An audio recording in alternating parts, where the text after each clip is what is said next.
Fate.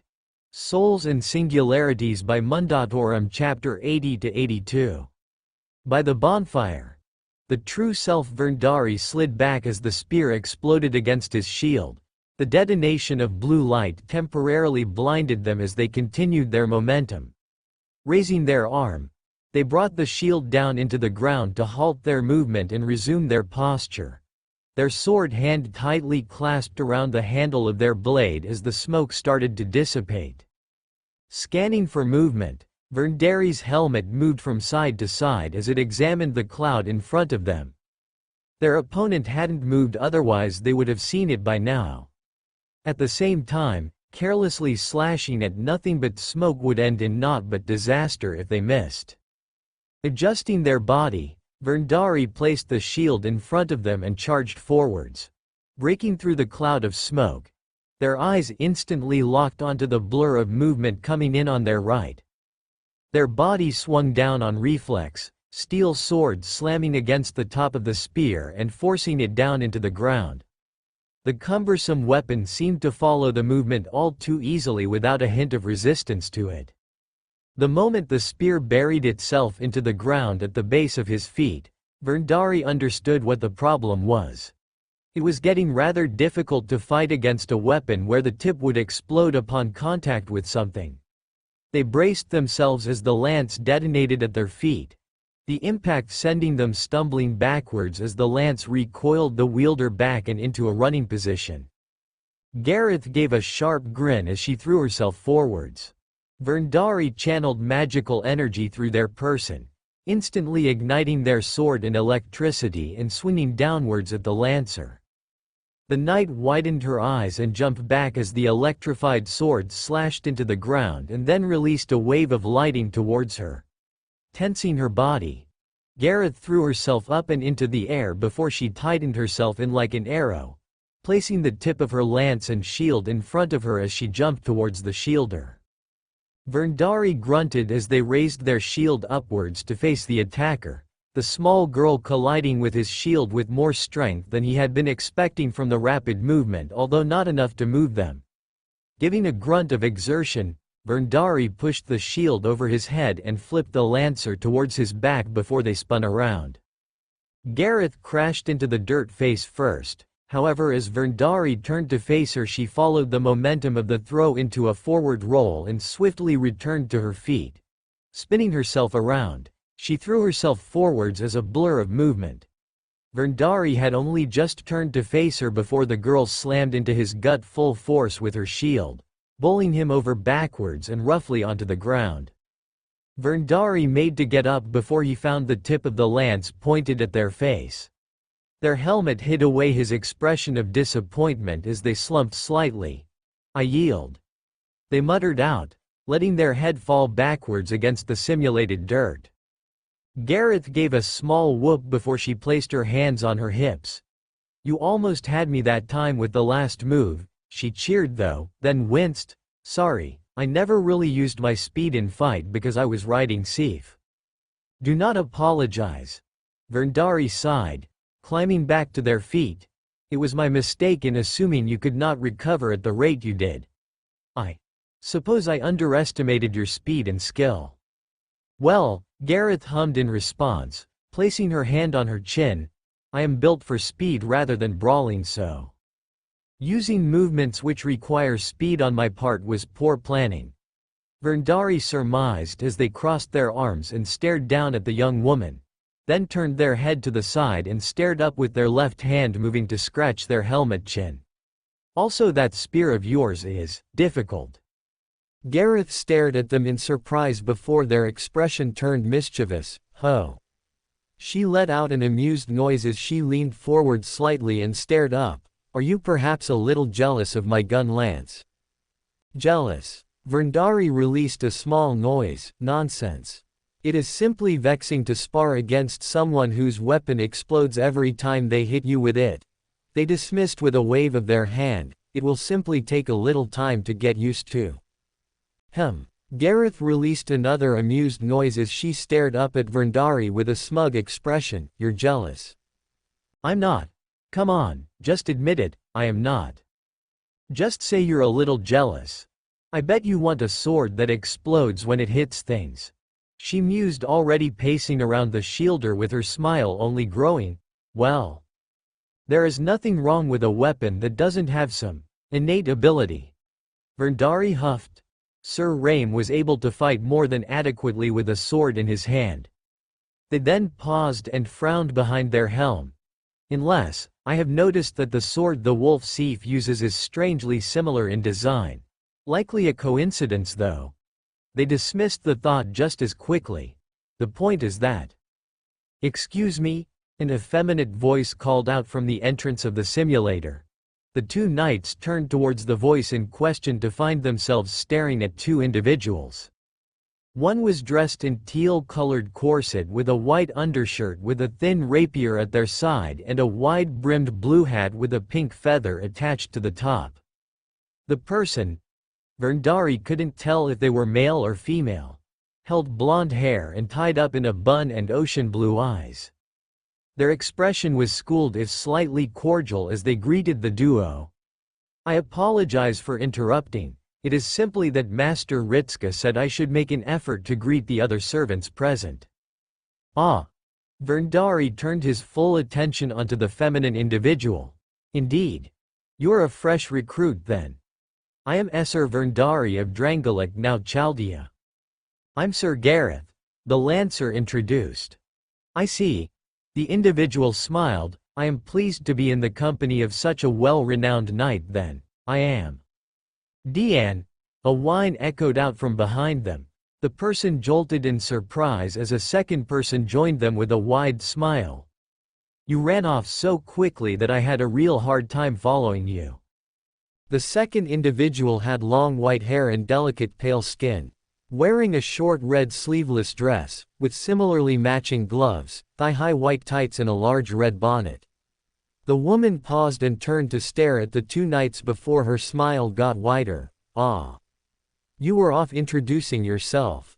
The girl's expression turned slightly guilty. I didn't interrupt, did I? Of course not, Your Majesty. The woman exclaimed with a reassuring smile. Your timing is, as ever, perfect. We had just begun introductions. They turned back to the two knights and bowed their head. I am Chevalier Dian, Knight of France. Verndari tilted his head. Knight. Their helmet's attention was pointedly aimed at the knight's attire. If Dian was offended by the remark, they didn't show it, instead opting to give a faint smile in response.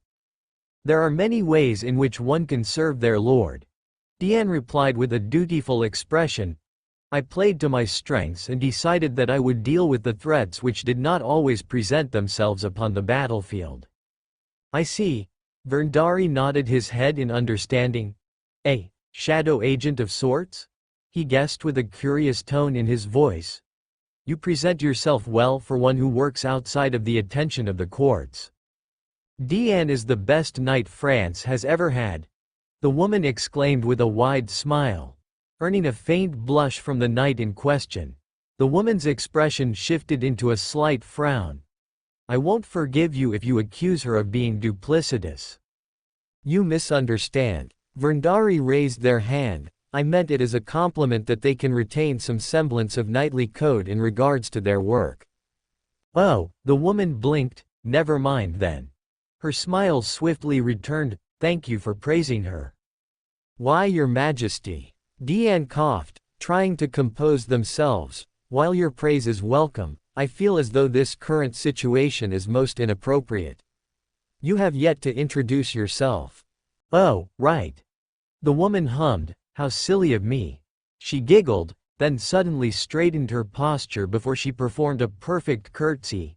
I am Marie Antoinette.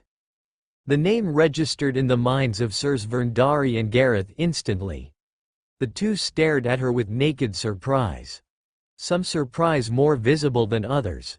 Before they each gave a swift bow of their heads in response. Sir Verndari. Sir Gareth. The pair made their introductions as swift as they were formal. Marie returned to her usual lax posture before they turned their attention to Verndari, tilting her head slightly as they stared at the knight. That's a very unique helmet you're wearing. she voiced out with a hint of intrigue. Verndari's posture straightened. It is, to ensure no opponent can read my expressions. They voiced out. I was charged by the king to test all those who wished to serve in his personal guard. Therefore the helm is as much for intimidation as it is protection. It is quite frightening. Marie agreed with a small nod of her head before she clapped her hands. Do you always wear it? Not always. Verndari replied with a slight shrug of the shoulders before they turned their attention to Diane. Forgive me if this question is blunt, but are you a man or a woman? Diane blinked at the question before they pursed their lips. I am whatever the queen needs me to be. He explained, whatever the situation calls for. But, Verndari tilted their head, releasing a small noise of confusion. I do not. Gareth's eyes darted to them quickly before they returned back to Diane. Marie squinted her eyes slightly in suspicion as she watched the movement, then let out a small hum. But, there would be no issue if you were a woman? Diane looked at Verndari strangely for a few moments before they directed their attention towards Gareth next to him. Then back towards the Mirror Knight.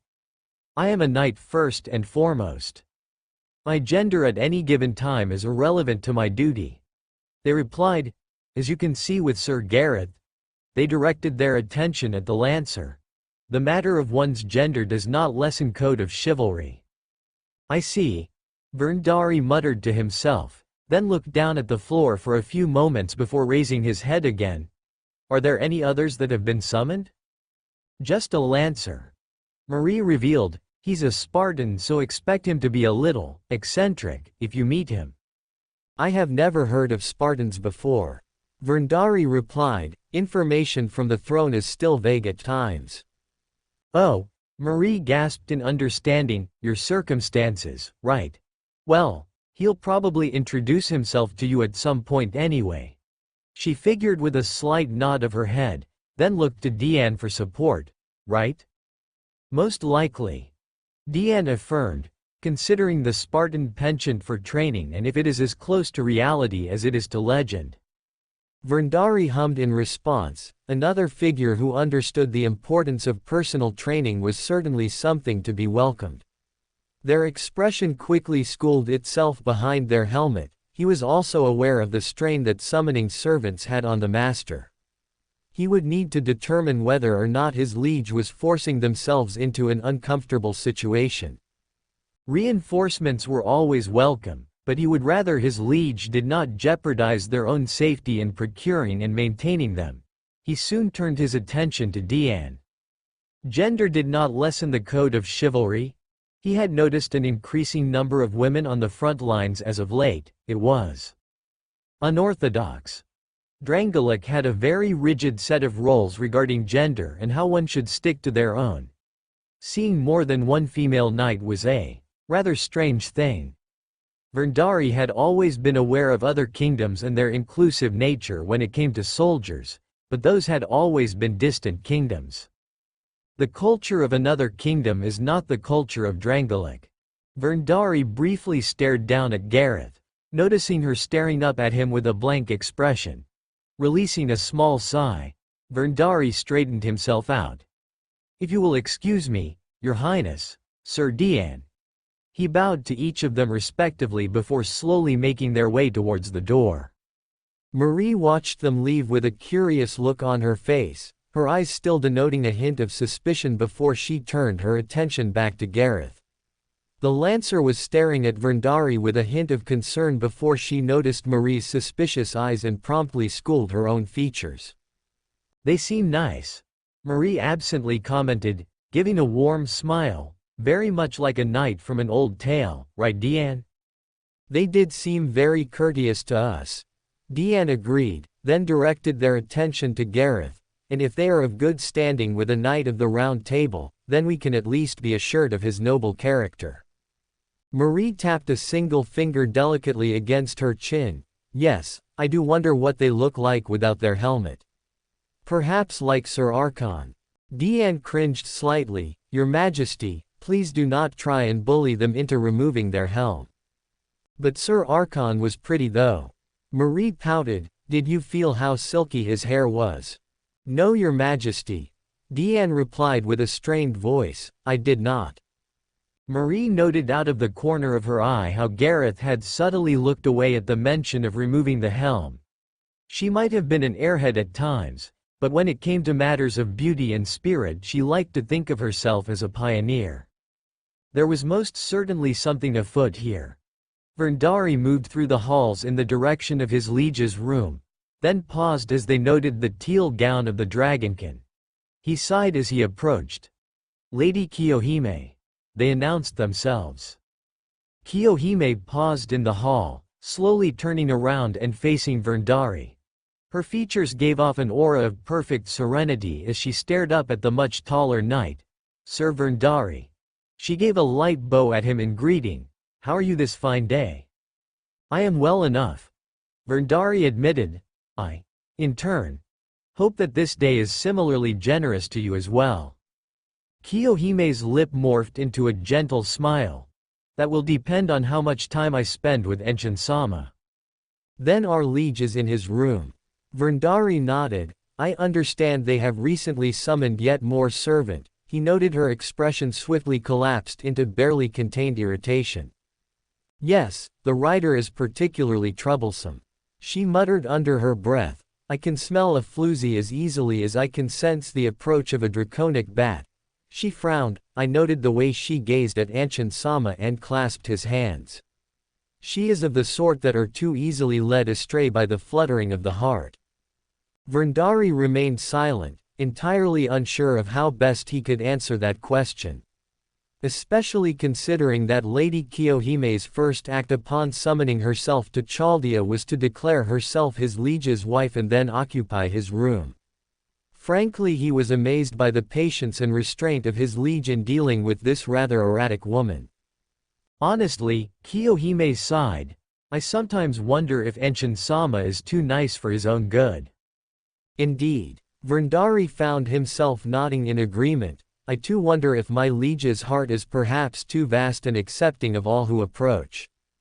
Kiyohime beamed at him. I am pleased you understand. She straightened herself out, flipping open her fan and hiding away half her face. I was just on my way to ensure he wasn't too tired out from all the summoning. But if he was, I would make my services available to him and ensure his rapid recovery. Her cheeks dusted themselves pink at the last sentence before she swiftly returned to her more formal demeanor. In truth, I was venturing there for the same purpose. Verndari admitted. Shall we go together then? Kiyohime's lip formed into a slight frown. I am certain I can manage alone. I have no doubt as to your capabilities. Verndari assured her, but it would be of a greater comfort to me if I were to be present to confirm his health. And also there was no chance he was leaving his liege alone with a berserker of all things. The woman stared back at him with a hesitant expression for a few moments before she gave an agreeable hum. Very well. I will allow you to escort me. Swiftly turning about face, she started to walk down the halls of Chaldea in the direction of Ritsuka's room. Verndari waited for a few moments, watching her leave before he soon began to follow after her. The comparison between the two was like night and day. While Kiyohime barely made a sound and moved with a certain degree of refined grace, Verndari's armor clunked rather loudly combined with their rather heavy footsteps. The two walked through the hallway in relative silence with neither having anything that wished to discuss with the other, although Verndari would admit some slight curiosity as to just how Kiyohime had come to the conclusion that his liege was her husband returned from the dead. Although he chalked that down to the curse of madness which all berserkers apparently possessed. He wasn't anywhere close to being of the level of strategic planning that Esser Rame had been of, but even he understood that having soldiers who were insane was not something to be discussed. Even the Knight of Alkan which King Vendrick had brought from a distant land had been kept far enough away from the civilized parts of the kingdom. The same could be said of the Phorosan mercenary before their death. It just didn't make sense, but, once again, his liege apparently had a larger heart than most. It was both a blessing and a curse. While it was better to have a kind lord than a cruel one, there was a thin line between kindness and weakness. He would rather his liege not lose sight of the goal and large, and while they had been more than willing to make the tough calls, he was worried if that was starting to play on his mind. Losing allies for the first time was never an easy thing to encounter, and from what he had heard, his liege had lost several in the previous singularity.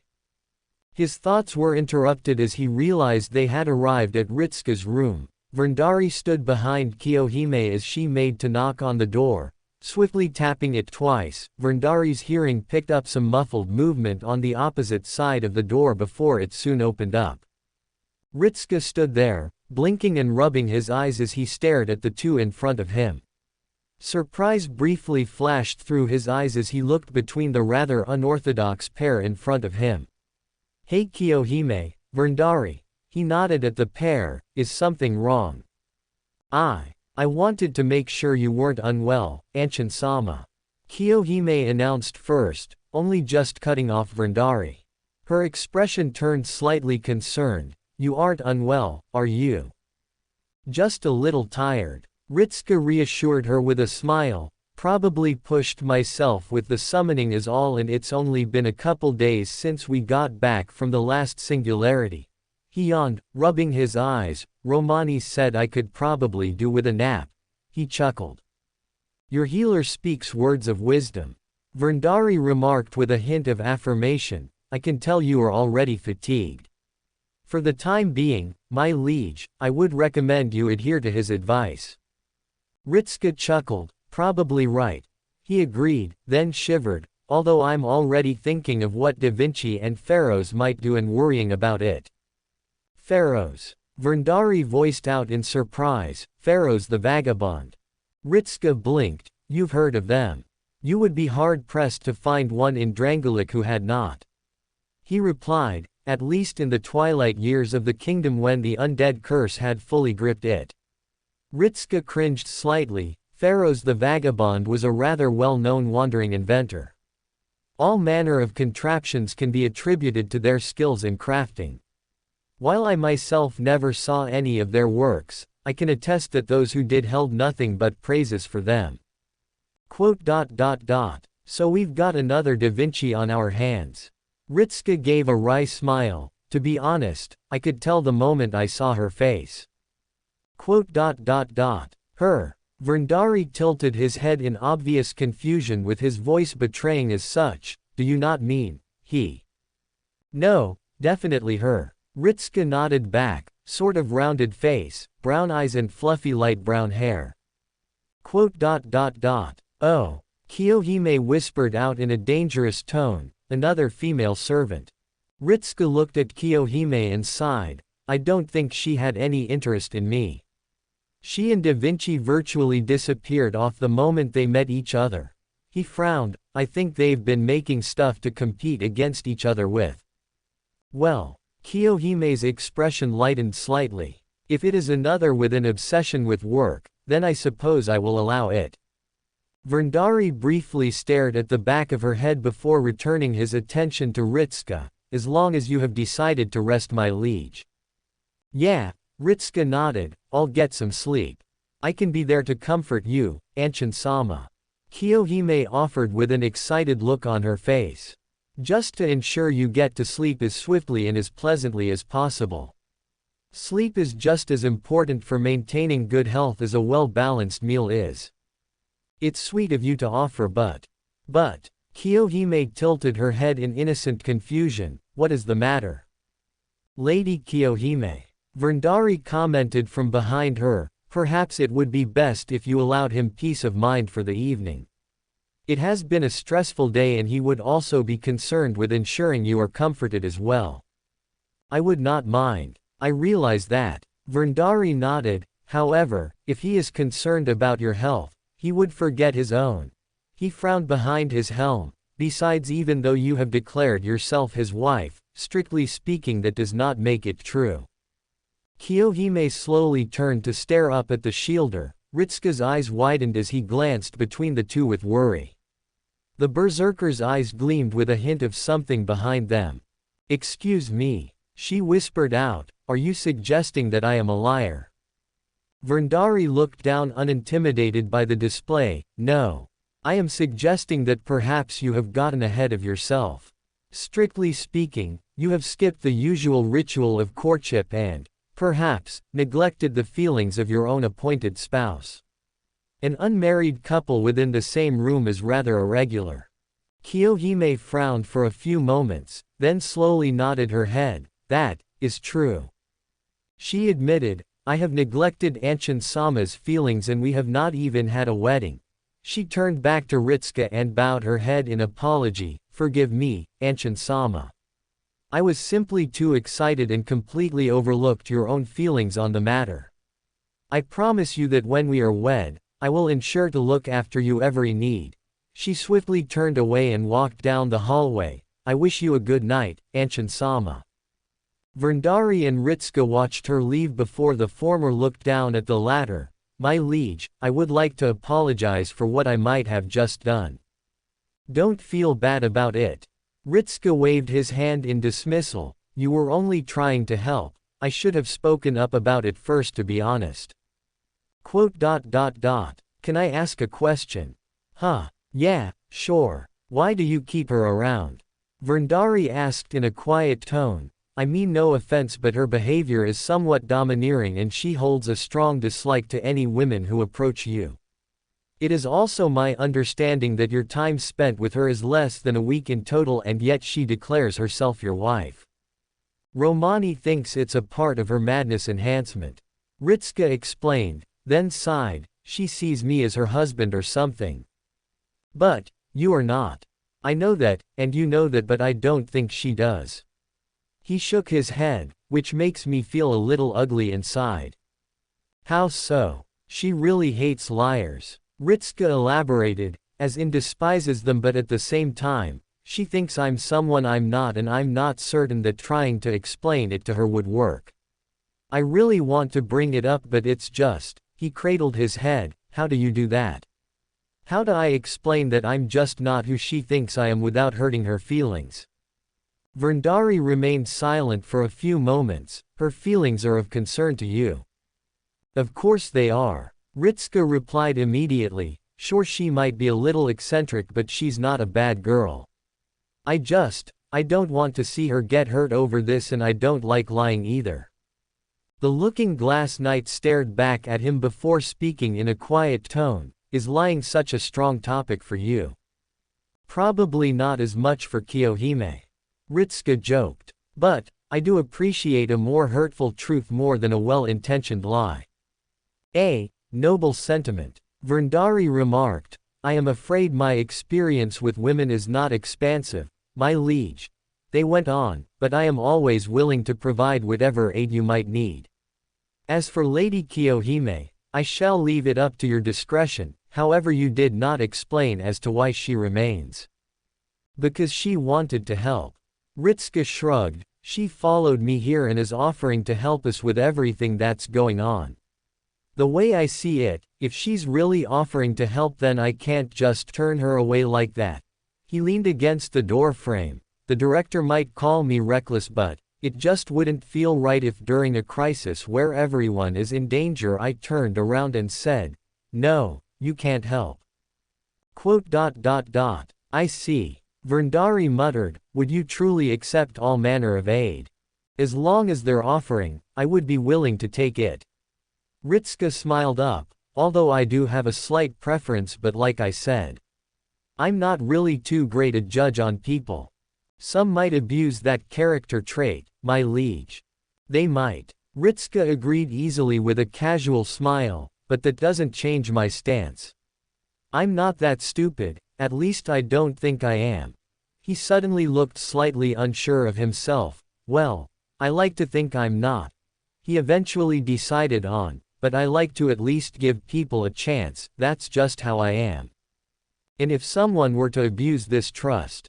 Verndari found himself asking before he could help himself. Ritsuka blinked in surprise before thinning his lips. "Well, I don't know."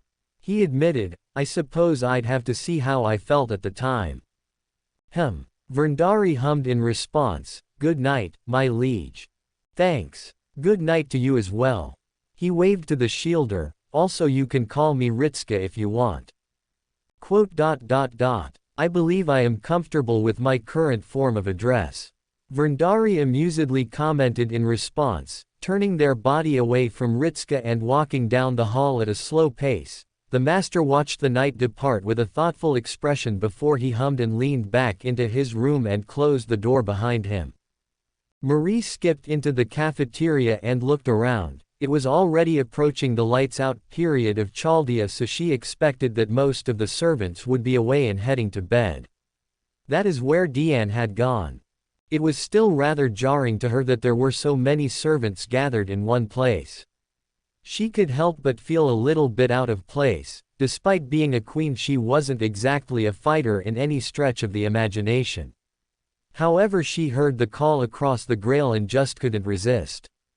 If they failed, then there would be no France. At the end of the day, and despite all that had happened, she still loved her country with all her heart. The moment she entered the cafeteria, her eyes scanned everyone that was still inside it. She smiled and waved at Sigurd when she noticed him in the kitchen. The mustached man looked up in response and waved back with a joyous expression of his own. Marie liked Sigurd. He just was a breath of fresh air in the time they'd spent together in the French Singularity. She skipped over to him and swiftly came to a halt in front of him, throwing herself onto the nearest chair facing the kitchen counter and resting her elbows on the surface and forming her arms into a slight pyramid shape. Then rested her chin atop the flat of the back of her hands. "Bonjour, Sigurd."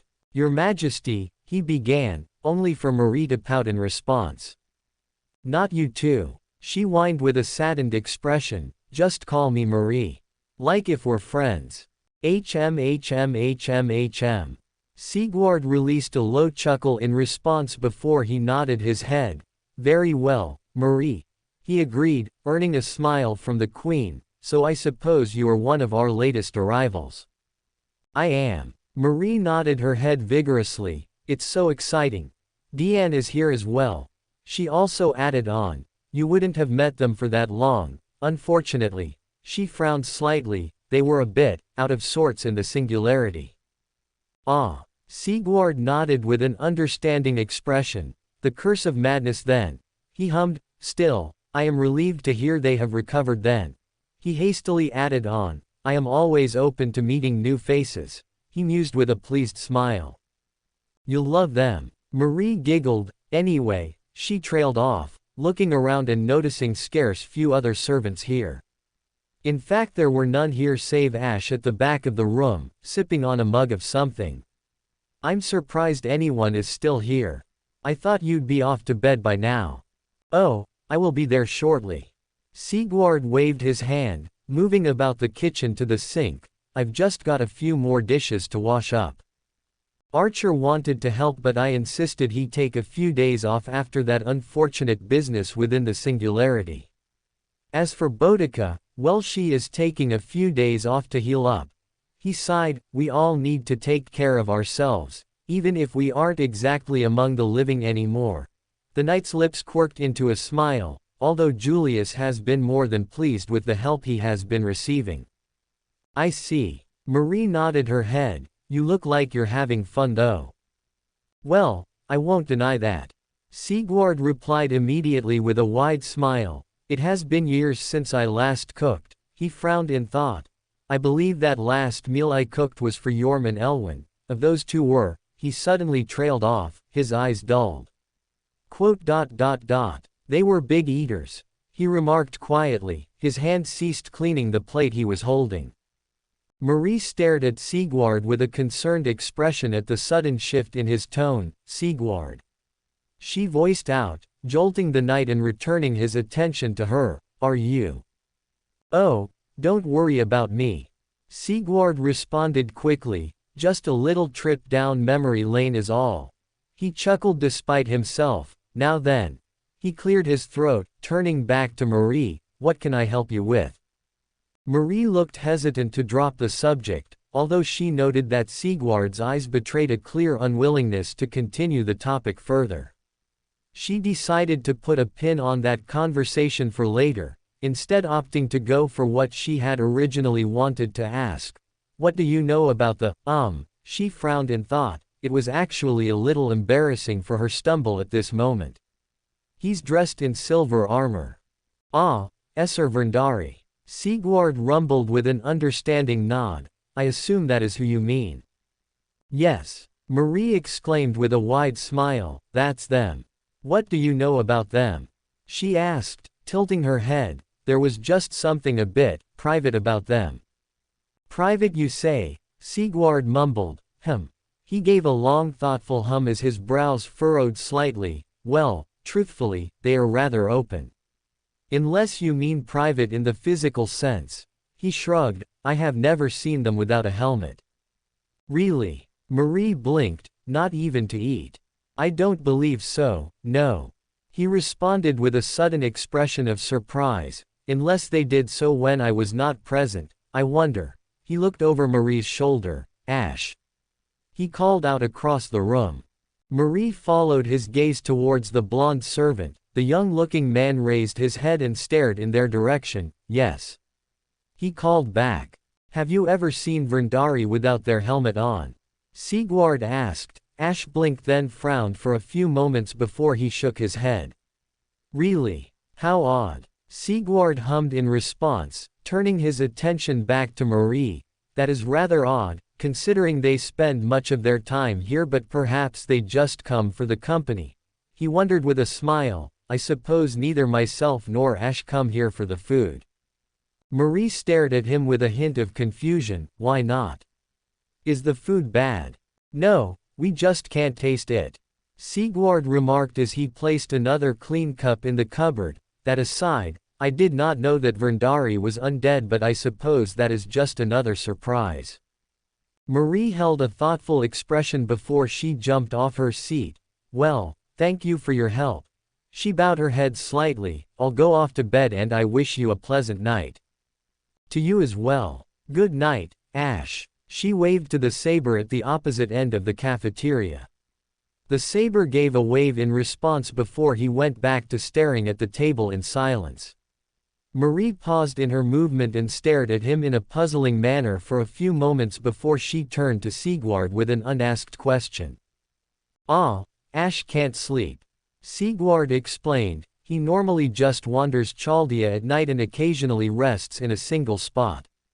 I believe last night was the name escapes me at the moment, but it was a little loud and there were a lot of lights.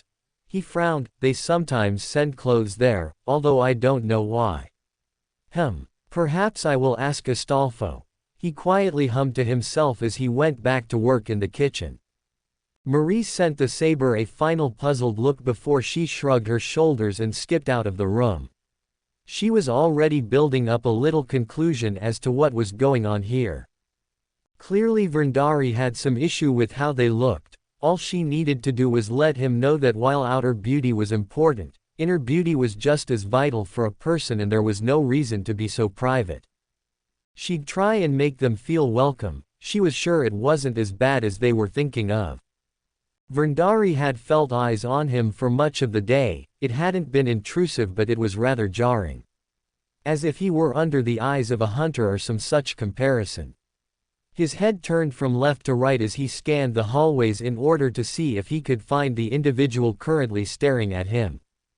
He frowned behind his helm when he failed to notice anyone, soon shrugging their shoulders and resuming their walk down the halls.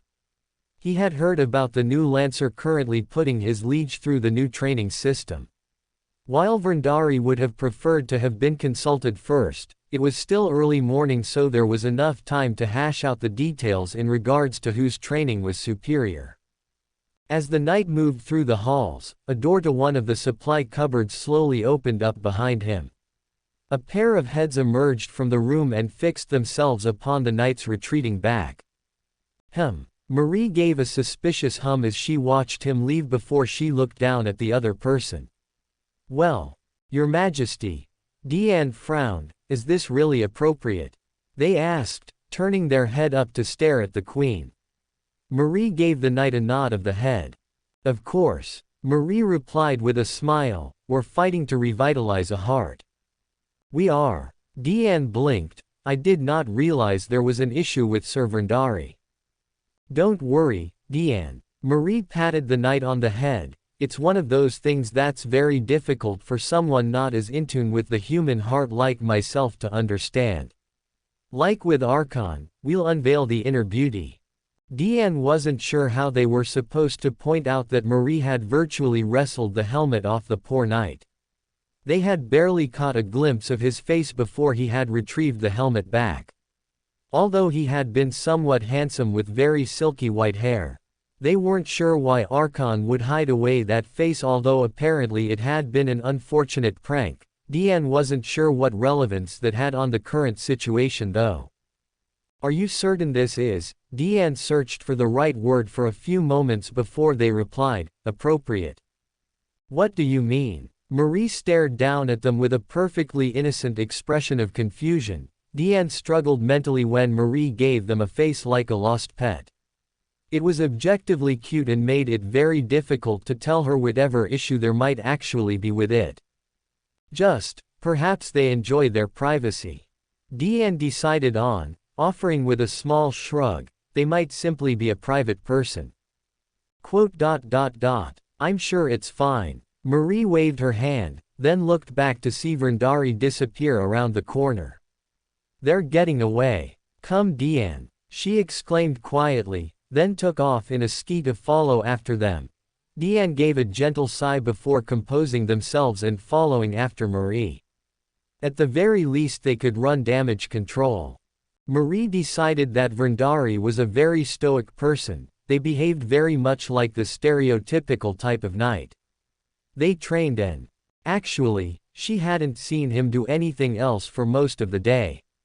He'd train with Ritska, train some more by himself or with whoever else came into the simulator. Then he went off and would go into the cafeteria and speak with Gareth before going back to training. For all intents and purposes, Vendari was perfectly average when it came to a knight. However, she could still feel that something was out of place. Especially because at no point he had taken off his helmet for the entire day. Frankly, it was rather suspicious. There was most certainly some secret and she knew that Deanne agreed with her. Deanne themself was beginning to notice the slight peculiarity of Vendari never removing his helmet, although they were less concerned about it. From their own perspective, it was well within a servant's rights to keep their own affairs private as long as it wasn't harmful to the master in any way. While Vendari not removing his helmet was rather odd, it wasn't anything that should have warranted an investigation. However, Her Majesty was nothing if not inquisitive, and right now, Deanne viewed it as their duty to try and keep her out of trouble. He's moving again, Marie whispered out. Deanne looked up as they noticed Vendari move away from the servant they had been speaking with, Gareth, and swiftly begin to make their way through towards the exit of the cafeteria, with a small box in each of their hands, and with Gareth trailing behind them. The duo remained seated for a few moments before Marie swiftly got to her feet and followed after the knight as inconspicuously as she could, Deanne trailing behind them. The pair followed Vendari and Gareth at a distance as they moved through the halls, ensuring that the pair only just remained in their line of sight but not far enough away that they would lose them. Neither had the advantage of being an assassin, so presence concealment was a considerable issue. However, Chaldea was already brimming with servants, which made it difficult to discern whether one was actually on the same floor as you or on a floor above or below you. That and neither Marie nor them were using much of their magical energy. With luck it would allow them to just fade into background feelings. Vendari abruptly halted and turned around. Deanne grabbed Marie by the hand and dragged her to the side and held both their bodies against the wall to hide themselves from view. Vendari stared down the halls in silence, Gareth soon reappearing and looking oddly at the knight and then at the hall. "Is something wrong?" she asked after a few moments. "No," Vendari replied, "it is just that I feel as though I have been watched all day.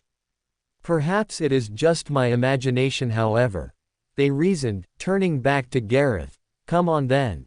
They gestured for Gareth to continue on before he resumed walking. Deanne and Marie waited for a few moments before they re-emerged from around the corner. Marie hummed in thought. Those boxes he has, didn't Archer prepare those for him? I believe the Red Archer did. Deanne nodded in affirmation. Perhaps they are eating their lunch in seclusion. But why eat it all alone when you can eat it with company? Is Sir Gareth not company for them? Deanne asked aloud. Was it really eating alone if they had someone with them? Perhaps Verndari was just the type of person who enjoyed eating with those they had grown close to. That's not what I meant, silly. Marie gave Deanne a chiding look in much the same way you would give one to a child. I mean, they're going quite far away from everyone else, aren't they? Deanne could only shrug in return. They didn't see much of the issue. Come on, Marie whispered, let's keep going. Deanne already had a bad feeling about this, pensively wondering if there was a chance they could yet convince Her Majesty to just leave well enough alone. They doubted that. Marie and Deanne followed them once again, watching as the pair slipped into one of the break rooms which had apparently been abandoned since the initial attack on Chaldea. Quite why they were going there was anyone's guess. The Queen took this as the opportunity to quietly sneak herself towards the door before pressing her ear against the metal and listening in. Deanne halted behind her, staring at the face of the Queen as she scrunched up her expression in an attempt to listen in. Owain always made mashed potatoes. Gareth's muffled voice could be heard through the door, the young woman speaking with a hint of amusement before it swiftly turned into dread, although, he made lots of them. A simple diet. Marie and Deanne both blinked in surprise at the second voice, Marie's head coming away from the door with a quiet gasp as she turned her head to stare at the saber with wide eyes. Deanne found themselves similarly surprised at the voice in question. It was most certainly not the deep reverberating one of Verndari. It was Waaay too simple. Gareth whined, I like potato and meat but he just made it every single time. She went on, even Sir Percival was like that but he just made even more of it. So it became monotonous. The voice replied with a hint of understanding, I see, that might get frustrating after some time. But potatoes and meat are good for you, especially for soldiers. I know that, but how come I'm only finding all this delicious food after I've died? Gareth's pout was audible. It just feels a little unfair is all. You can use this as an opportunity to indulge yourself, although having cake for your lunch seems to be. Cake. Marie burst into the room with an ecstatic expression before she quickly realized what she had done and attempted to compose herself. I mean, where is the cake? She then cut herself off as she stared ahead. Deanne followed her into the room and similarly paused. Gareth was sitting at the nearest plain white table with wide eyes and a small slice of velvet cake in front of her. The girl stared at the intruders with an expression of pure shock before her features darted over to her eating partner. Marie watched as hazel-colored eyes stared at her with obvious surprise before they slowly shifted into confusion. Then finally into terror as they darted down to the table, where Verndari's helmet was currently laying. Marie stared at the features of the person in question, chestnut-colored messy hair which extended down to their shoulders, soft features that looked to place them in their early 20s and a light sprinkling of faint freckles across their nose and cheeks. Lips slightly parted as they stared with growing horror before they moved, clumsy reaching for the helmet. However, instead of clasping it they accidentally smacked it off the table and out of reach, sending it flying to the floor and then skating along the ground before rolling to a halt at the base of Marie and Deanne's feet. The French servants stared down at the helmet in silence for a few moments before their eyes gradually raised themselves back to the night. Verndari's most certainly female face stared back at them with her features turning ashen. Wait, this isn't. They then shot to their feet, their chair loudly clattering against the floor and jolting everyone else out of their stupor. Marie pointed at Verndari as her expression brightened and her lips widened into a beaming smile. I knew something was off about you. She happily exclaimed. Her face immediately switched to one of supreme guilt as she saw the way Verndari looked downright terrified of her at this point. Hang on a moment here. Gareth loudly cried out, jumping to her feet and pointing at the duo. What are you two doing here? She demanded, giving the pair a hefty frown. Deanne winced slightly as Marie turned her face to the Lancer. Well, I thought it was weird that Verndari never took Hi sorry. Verndari flinched as if they had been hit, helmet off even to eat, so I decided to. How do you know they never removed their helmet? Gareth asked with narrowed eyes. They then widened. Wait a moment, did you follow her all day? Well, it is only lunchtime. Deanne offered up, so technically it's only half a day. They reasoned. Gareth's attention snapped towards them with a very clear hint of irritation to it bordering righteous fury. Not that Deanne could blame them at the moment. I apologize, that is hardly an excuse. Deanne bowed their head in shame, which currently did little to ease the ire of the Lancer. Sorry, Marie offered as well. Did I mess up again? She asked, looking at Verndari. You're a very pretty girl though. She complimented, so there's no reason to hide your face away. It's not like you'd need lots of makeup, but it would really bring out your. She paused as she noticed Verndari and Gareth's expressions worsen considerably. Gareth was sending Marie a look which practically screamed at her to stop talking, while Verndari looked nothing short of tormented at the words which Marie had continued to speak. They quietly walked over to the pair before leaning down, clasping their helmet off the floor and raising it up before sliding it onto their head to hide their expression. The trio heard Verndari release a shaky breath as they moved back over to the table and grabbed their chair off the floor. Twisting it back onto its feet, she sat down in it and dropped her head into her hands. Did I say something wrong? Marie found herself asking, looking to Gareth for advice. The Lancer was too busy staring at the shielder with obvious worry on her face. Verndari, listen, it's not that bad. Isn't it? Verndari asked back in a quiet voice. I believe it is that bad. A hollow chuckle emerged from their helm, nothing short of ridicule. No, it isn't. Gareth hastily assured them. All we need to do is convince someone. She directed another disapproving glance at the French before she returned her focus to Verndari. Not to say anything until you're comfortable. Comfortable? Verndari scoffed, as if I am comfortable in deception. Deception? Deanne asked aloud, tilting their head. I do not see the deception in your. They paused, wincing at their words. Forgive me, we have already cried enough. So what's bothering you? Marie asked with all the subtlety of a runaway horse, and is it to do with why you're always wearing that helmet? Like I said, you're a very pretty girl. That's the problem. Verndari snapped at her before they exhaled. Apologize. I allowed my temper to get the better of me. They looked at the pair, then at Gareth before waving their hand. It is my fault for not being better alert. No, it isn't. Gareth assured them. It is just, Verndari sighed. Why did I have to meet you all now? They voiced aloud, another aspect of life that isn't fair, I suppose. She chuckled bitterly, looking at the two French servants. They were here little more than a day and saw through my deception. It is shameful to me. Deanne's eyes widened in understanding. No one knows your true gender. They looked at Gareth. The Lancer's grimace was all the assurance they needed that they were correct. Why is that an issue unless? They turned back to Verndari. Women are not knights in your kingdom, are they? Verndari shook her head. No.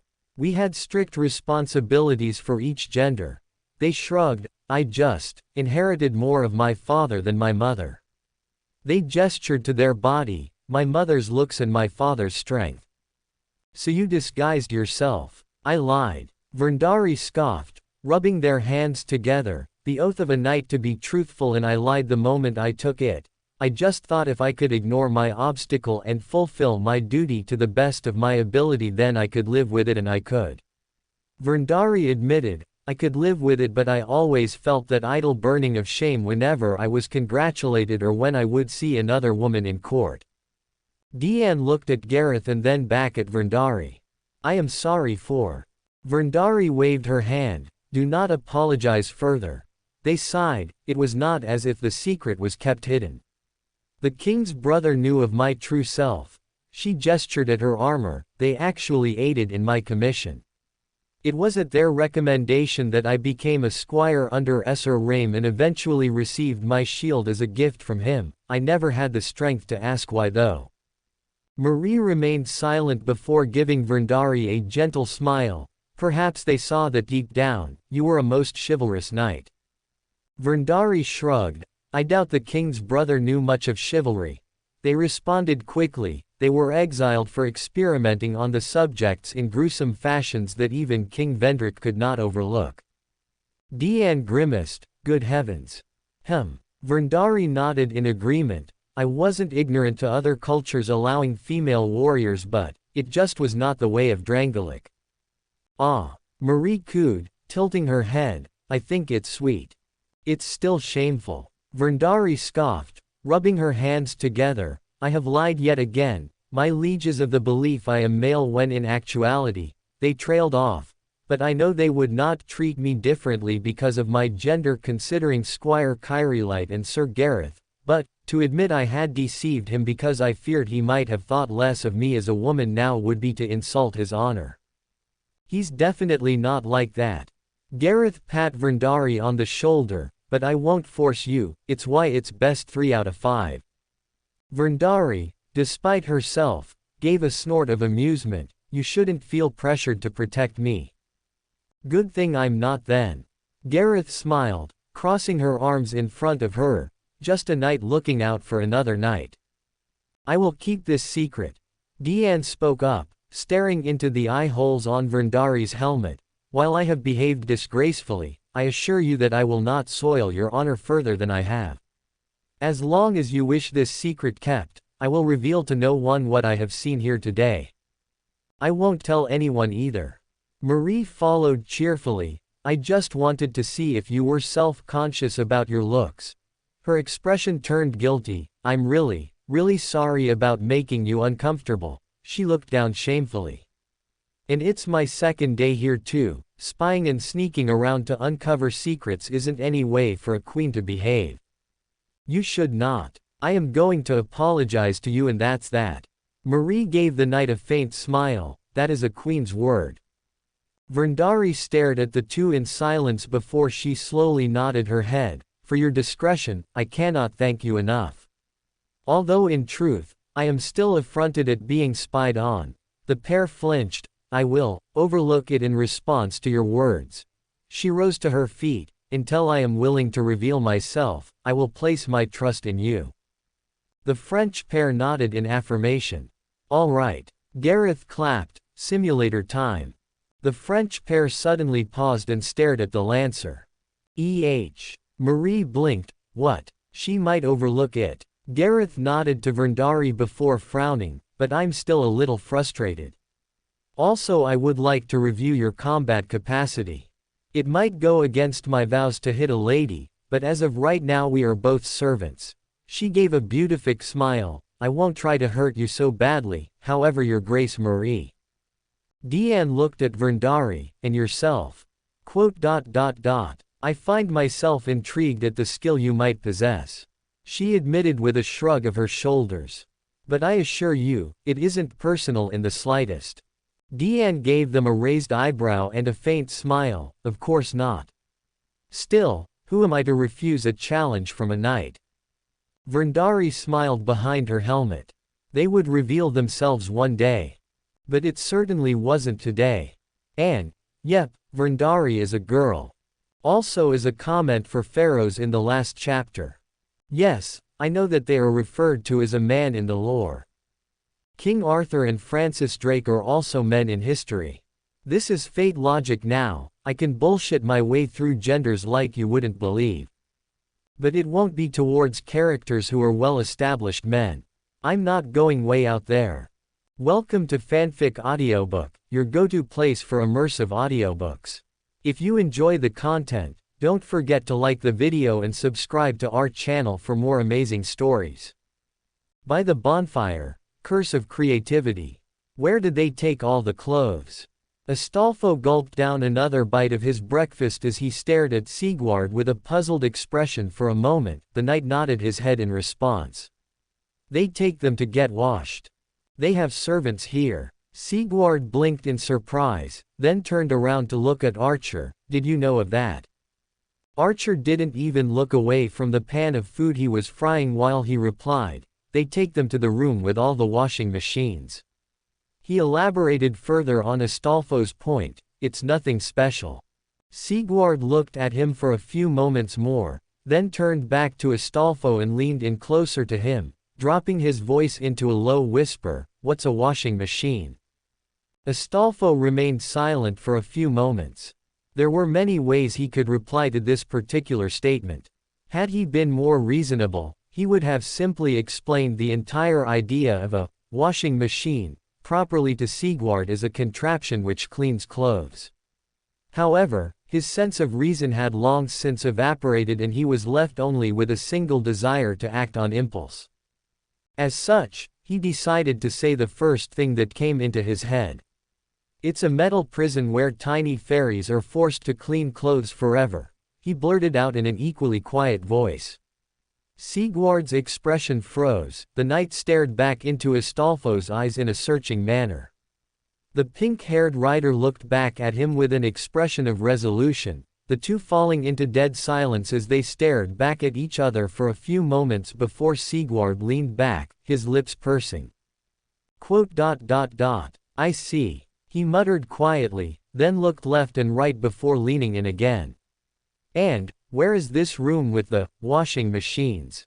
He asked. Astolfo bit his lower lip in amusement. This was absolutely going to end splendidly with no possible consequences in any way, shape or form. But it's like there's two of them now. Romani leaned back into his chair with a face of resignation. One was bad enough but now she's acting like she's got to compete with a sibling or something. Carrie turned around in her chair, leaning forwards and giving Romani a raised eyebrow. Is that bad? She looked around at the others in the room. I'm asking seriously here, is that actually bad? Sure, Da Vinci is a little excitable. You've never been in the same room with her alone. Ritska and Romani replied at the same time, then both frowned and looked at each other, their eyes full of kindredship. Romani shook his head and turned back to Carrie. It's not that bad a thing, I'm just worried she's going to bring out some of Da Vinci's less restrained ideas. Carrie nodded her head slowly, her eyes darting between Romani and Ritska before landing on the doctor. Sorry, I was listening, but can we just go back to you and Da Vinci being in the same room, alone? She put on a cat-like smirk as she stared at the doctor. The others in the command center slowly turned their chairs around to give the doctor equally inquisitive looks. Romani matched them all with an unimpressed look on his face. Really? It's not what you're all thinking if that's what has you all so worked up. Oh, Carrie sang, leaning back into her chair and smiling wider, and what am I thinking, our man? Our man. Ritska spoke in a mirthful tone while raising an amused eyebrow to match, looking at Romani and then at Carrie. Can I call you our man? No. Romani shut him down instantly. Could you imagine what the director would do if we all started using nicknames around her in a professional environment? The man shivered. I'd rather not contemplate it. Maxwell gave a low hum in response. Yeah. Gods forbid anyone around here have fun, he muttered in a bitter tone as he turned his chair back around to face the screen. Romani stared at the man with a brief frown for a few moments before sighing, turning his attention back to Ritska. Anyway, my relationship with Leo is hardly. Leo. Carrie chortled. Romani let out another sigh in response. Stop. He waved his hand at the woman. Listen, Fujimaru-kun. I was hoping that considering she was your servant, you could try and convince pharaohs to try and tone down her ideas. Have they been that bad? Ritska tilted his head in puzzlement, leaning back and crossing his arms. I haven't seen all that much of her since she got summoned. Actually, I haven't seen much of Da Vinci either now that I think about it. He realized with a growing look of worry, is that a bad sign? I'm not sure. Romani's eyebrows slowly raised themselves higher up his forehead. I'm actually getting a little worried now. Leo was talking about making some improvements to her other inventions and how she had a burst of inspiration. Should we go and see what's wrong just in case? He muttered as he gradually stood up from his seat. Carrie looked at the two before she slowly stood up. Romani and Ritska stared at her in surprise. What? She shrugged at them. I'm not missing this.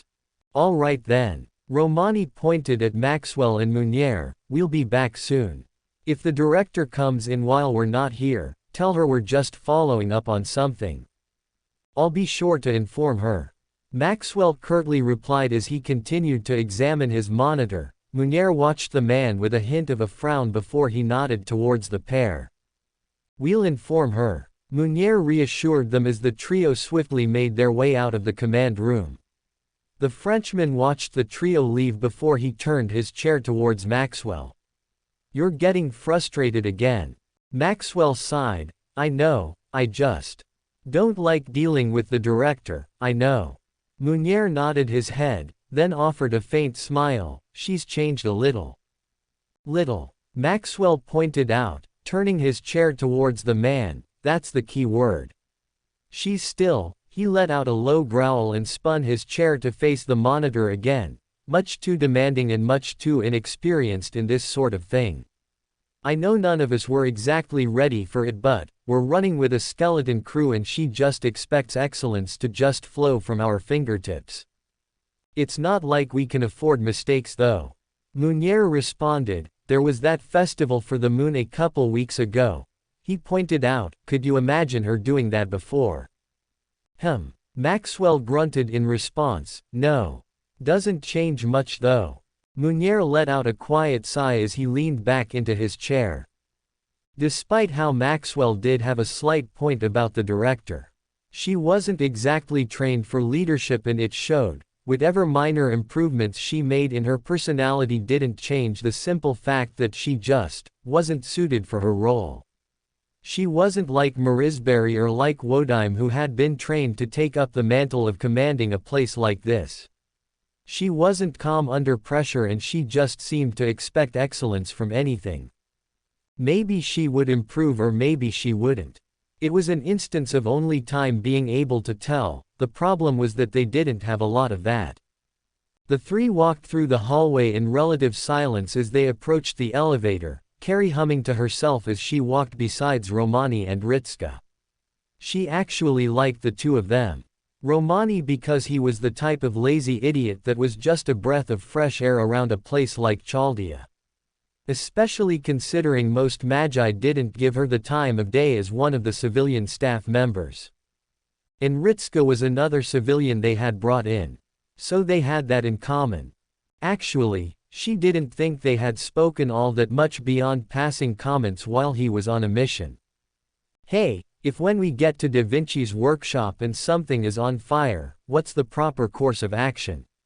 She found herself asking the duo. Ritska blinked while Romani suddenly looked as though he had only just considered that as a possibility.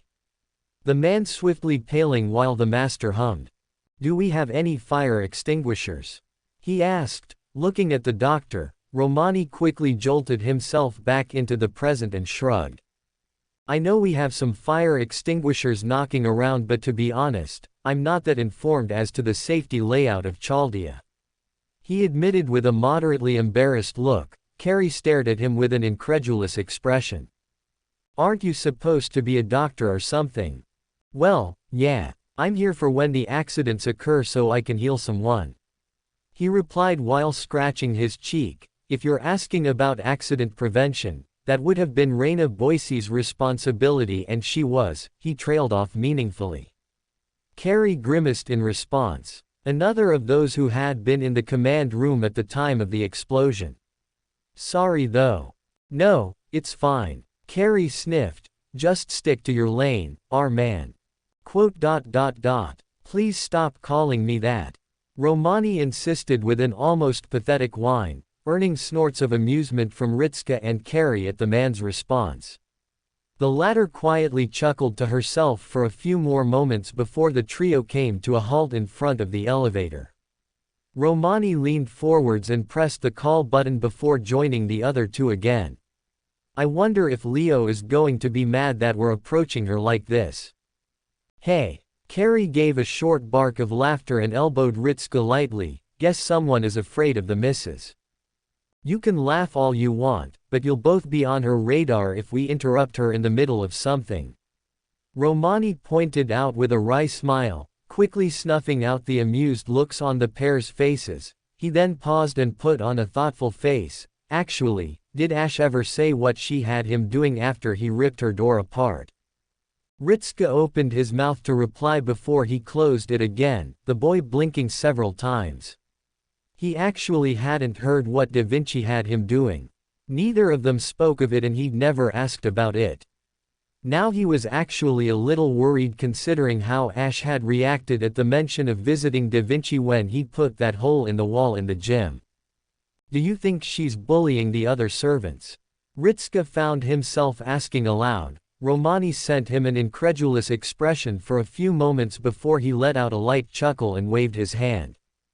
Probably not so much. Bullying is harassing them to take part in whatever she's cooked up.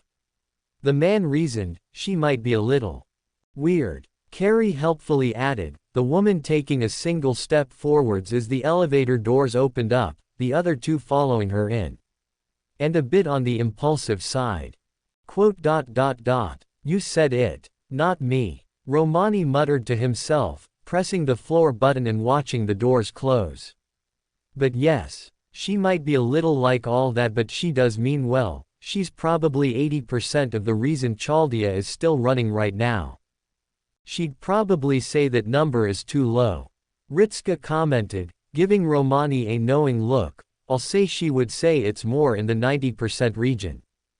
That's probably not far off either. Romani chuckled in response, blinking as the doors opened slightly earlier than he was expecting. The reason for that being they had stopped one floor early.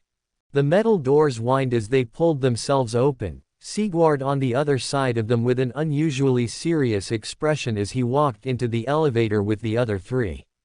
Nodding and smiling to all of them in greeting before he turned around and stared at the button panel. Quote. Which of these takes me to the room of clothes cleaning? He asked as he stared at them. That would be the 5th floor. Romani helpfully supplied, then tilted his head in puzzlement. Why? Sigurd silently cast the doctor a glance over his shoulder before he stared straight ahead. I believe I might be on a quest for liberation, he ominously muttered to himself before looking back at Romani. Do you also have any knowledge of tiny fairies here? Romani's eyes nearly bugged out of his skull. Not that I know of. The man shouted out in horror. Where did you hear about this? Oh, good. You didn't know. Sigurd exhaled in relief, then looked to Ritska and Carrie expectantly. Both shaking their heads in a negative fashion. Seemingly pleased, the knight turned back around and stared at the elevator doors in silence as the lift resumed its movements. Romani would have most certainly liked to comment upon that odd topic further, however the chime of the elevator moments later informed him that they had arrived on their actual stop this time. Although he was hesitant, Romani supposed that it couldn't be that pressing of a matter. The doctor moved around the Onion Knight and onto the floor with Ritska and Carrie following him out. The former eventually turned around to Sigurd and tilted his head. So wait, what did you mean by liberating? I was just going to see if any small fairies were actually being held captive in metal prisons to clean clothes. Sigurd helpfully explained as the doors slowly closed again, the knight giving them a final smile. I will be back with news of success soon. Ritska furrowed his brows and stared at the closed doors to the elevator for a few moments in silence before he slowly turned to face Romani and Carrie.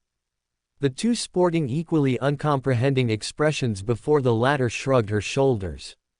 Probably nothing to worry about anyway. Whenever someone says something like that, it's always something to worry about. Ritska pointed out, crossing his arms in front of himself. I'm gonna have you check up on him later to see what that was about. Although it's Sigward, still, tiny fairies trapped in metal boxes that clean clothes. He repeated with a bewildered tone, do you actually have that? Not that I know of. Romani shook his head, the only thing on the 5th floor that cleans clothes is the washing machines. Although those are running only on weekly cycles and only the 7th room is active right now for power consumption purposes. Is the power problem still that bad? Carrie asked as they resumed their walk. Romani gave a, so, gesture with his hand in response. We can only really power about 6 floors of Chaldea right now. Romani explained, that's pretty much all the vital areas that we still need like food, water and Chaldeas. The simulator was booted up for the servants to continue training and that's sort of pushing it. His expression shifted slightly. Although Da Vinci was saying she might have another method coming up to increase our power capacity to be able to activate more of Chaldea's systems. That's good news, right? Ritska asked, looking to the other two, then frowned when he noticed Romani cringe. What's wrong? The issue is still the matter of repairs. Romani admitted, I don't understand a lot of the technical aspects. A lot of Chaldea's equipment was made off-site and flown in. Carrie explained, placing her hands on her hips and nodding along as she understood Romani's point. Basically, even if we can get power again, it doesn't mean squat if none of the stuff we have here actually works. Da Vinci probably could make equipment which is as good if not better than what we already have, but we just don't have the supplies for them. She looked at Romani, that about right? Romani stared at her with clear surprise for a few moments before he slowly nodded his head. Why yeah, how did you? I was part of the engineering team before I was made into an operator. Carrie mirthfully pointed out, I might not look it but I am actually a very smart person. She sniffed and looked back at Ritska. Anyway, it ain't so much an issue of powering up everything as it is making sure there's something to power up in the first place.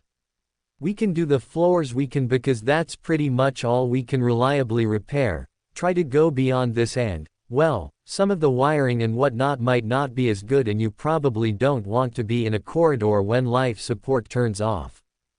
Ritska and Romani blanched. Carrie gave a lopsided smile and nodded her head. Yeah, bad times all around. She then blinked, her eyes looking up and her lips curving into a small frown as she stared at a few loose strands of curly hair falling across her face. Do you think Da Vinci could invent me some decent hair straighteners? Romani almost face-faulted. What? The man choked out in surprise. You want to ask Leonardo da Vinci, caster-class servant and R-led technical advisor to make you some hair straighteners?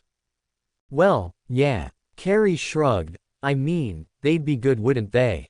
Ritska tilted his head. I thought you were an engineer. Carrie gave him a flat look. Just because I can help manage the running of a secret facility and help someone travel through time doesn't mean I can make hair straighteners. Ritska just shrugged. Fair enough. He replied without much other words on the topic. Romani stared at him with a gobsmacked expression before swiftly returning his attention to Carrie. You're not asking Leo to make you hair straighteners. He spoke in a stern tone with his hands on his hips. Carrie rolled her eyes in amusement before shrugging. All right then. She waved her hand. Maybe next time we can summon a hairstylist or something. Ritska blinked, looking at Romani. Are there any famous hairstylists?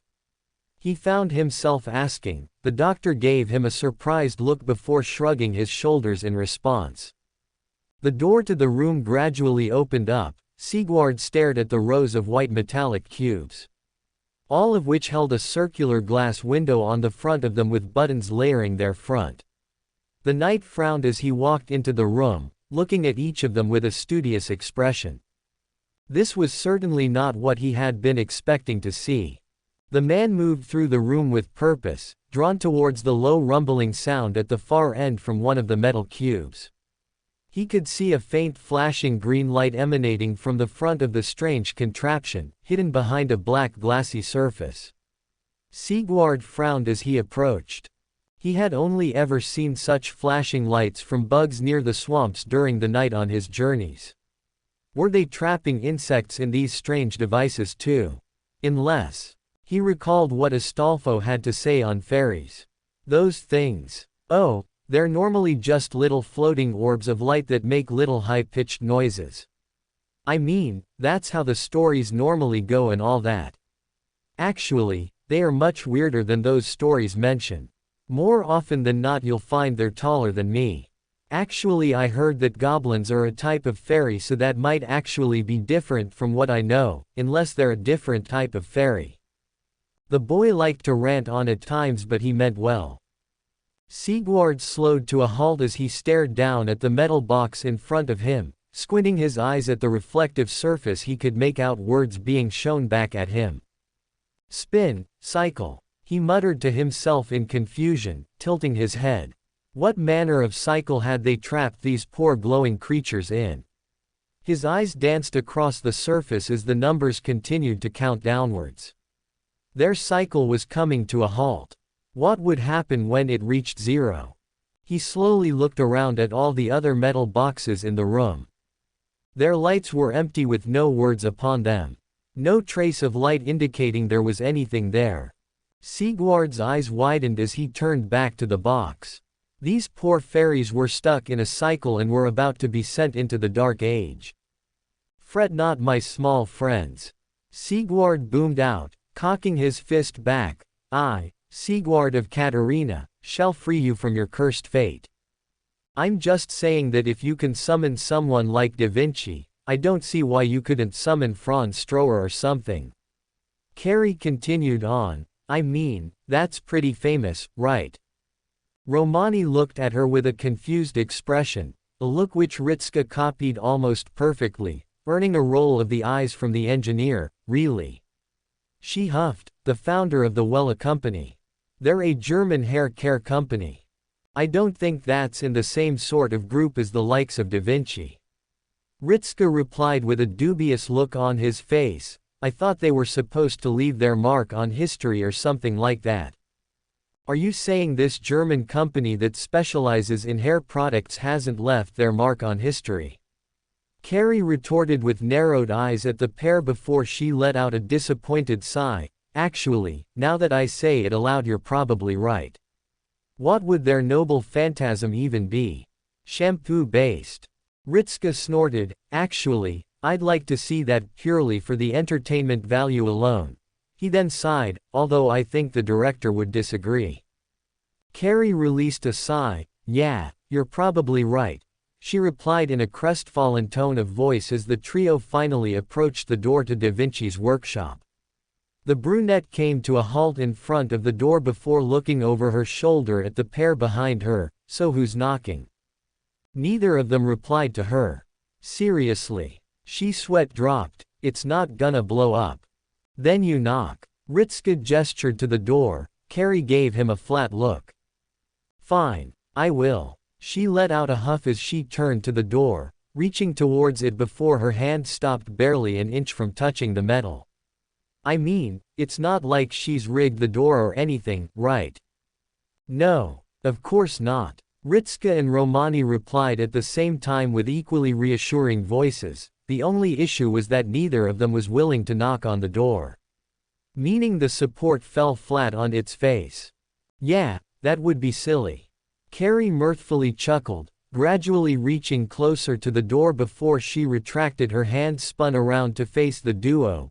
Just because everyone else who has thus far approached her door has done so with permission or just flat out ripped it off its hinges doesn't mean she wouldn't rig up a booby trap, right? Yeah, Romani nodded his head. Leo isn't really like other magi. She wouldn't rig up her workshop to kill uninvited guests. Ritska and Carrie stared at the man with rapidly paling features. They don't actually do that, right? The woman asked first with a shaky expression, searching for any hint of jesting in Romani's voice. When the man froze on the spot and gave the pair of them thoroughly surprised expressions, she figured that he was being serious. "Oh, right, you didn't interact with Magi all that much, did you?" The doctor muttered to himself before shaking his head and waving his hand, "But come on, it's Leo. She wouldn't do something like experiment on us. That would depend on whether you would be willing volunteers. Take him." Carrie reacted on instinct to the arrival of the sudden voice, lashing out and grabbing Romani by the shoulders and swinging him around to be held in front of her like a shield. The doctor himself only had a second to realize what had occurred before the man sputtered in shock.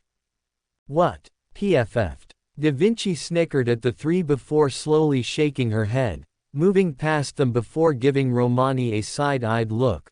"Maybe later," she sang out, earning a terrified expression from the man as she opened up the door to her workshop. Now. Don't dawdle, you're just in time to witness my latest creation," she exclaimed as she rushed into the room. Romani looked over his shoulder at Carrie with an expression of pure betrayal. Carrie gave him a nervous giggle before releasing the doctor and spinning on her heel and following after Da Vinci.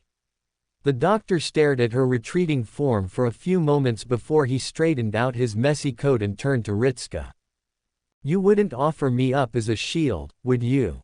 "No." Ritska shook his head. "I'd run and pray that you were slower than me." That earned a huff of barely concealed amusement from the doctor. "At least that's a fair chance," he replied as he followed the master into the workshop.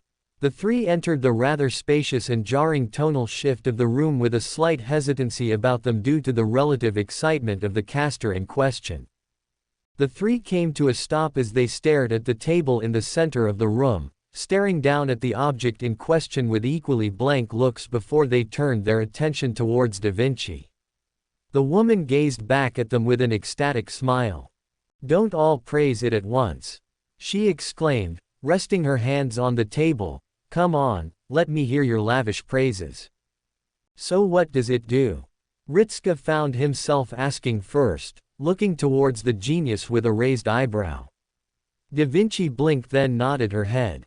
"Ah, right, I should probably explain it first," she muttered to herself, flipping the box around and sliding it towards them. "This is the Da Vinci patented, little big box." "Little big box," Romani repeated slowly. "Huh. Come on now, it's not that complicated." The woman muttered under her breath as she gestured to the small white container with a length of 20 centimeters, a height of 10 centimeters and a width of 10 centimeters. "It's a little box, that's actually a big box." "So, it's a big box that you've shrunk down," Ritska guessed with a shrug. Da Vinci stared at him with a blank look before she sighed.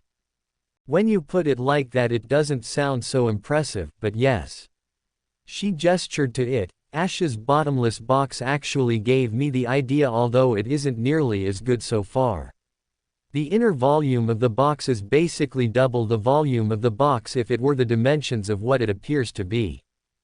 "Ooh." The three made equal noises of understanding, then looked at the plain white box with varying degrees of interest to it. Da Vinci waved her hand with a frown. "It's not my best work, I was only making it as a side project while I worked on the generator and the divine basin." She smirked slightly. "I'm calling it that because it's easier to differentiate it between the Holy Grails we currently have. Also I prefer it to Lord Vessel." "Lord Vessel?" Ritska asked with a confused expression. "Is that what it's actually called?" "Yeah, but I like divine basin. It sounds more quirky," she offered as way of an explanation. "But as for an early project incorporating some of that bottomless box idea, it's not that bad. If I can improve upon it further, then we might be able to bring down supplies in the ray shift." She winced. "Still a few teething problems though." "What sort of problems?" Romani tilted his head. "It's not dangerous, is it?" "No, but the box doesn't decrease the weight of what you put in it," she explained. "Even if I adjust the inner volume of the box to increase its load capacity, it does not affect the total weight of the box once it's filled up. Basically it's going to weigh as much as whatever you're carrying. Ritska looked at the box in a new light with a slight frown. Well, at least it's smaller.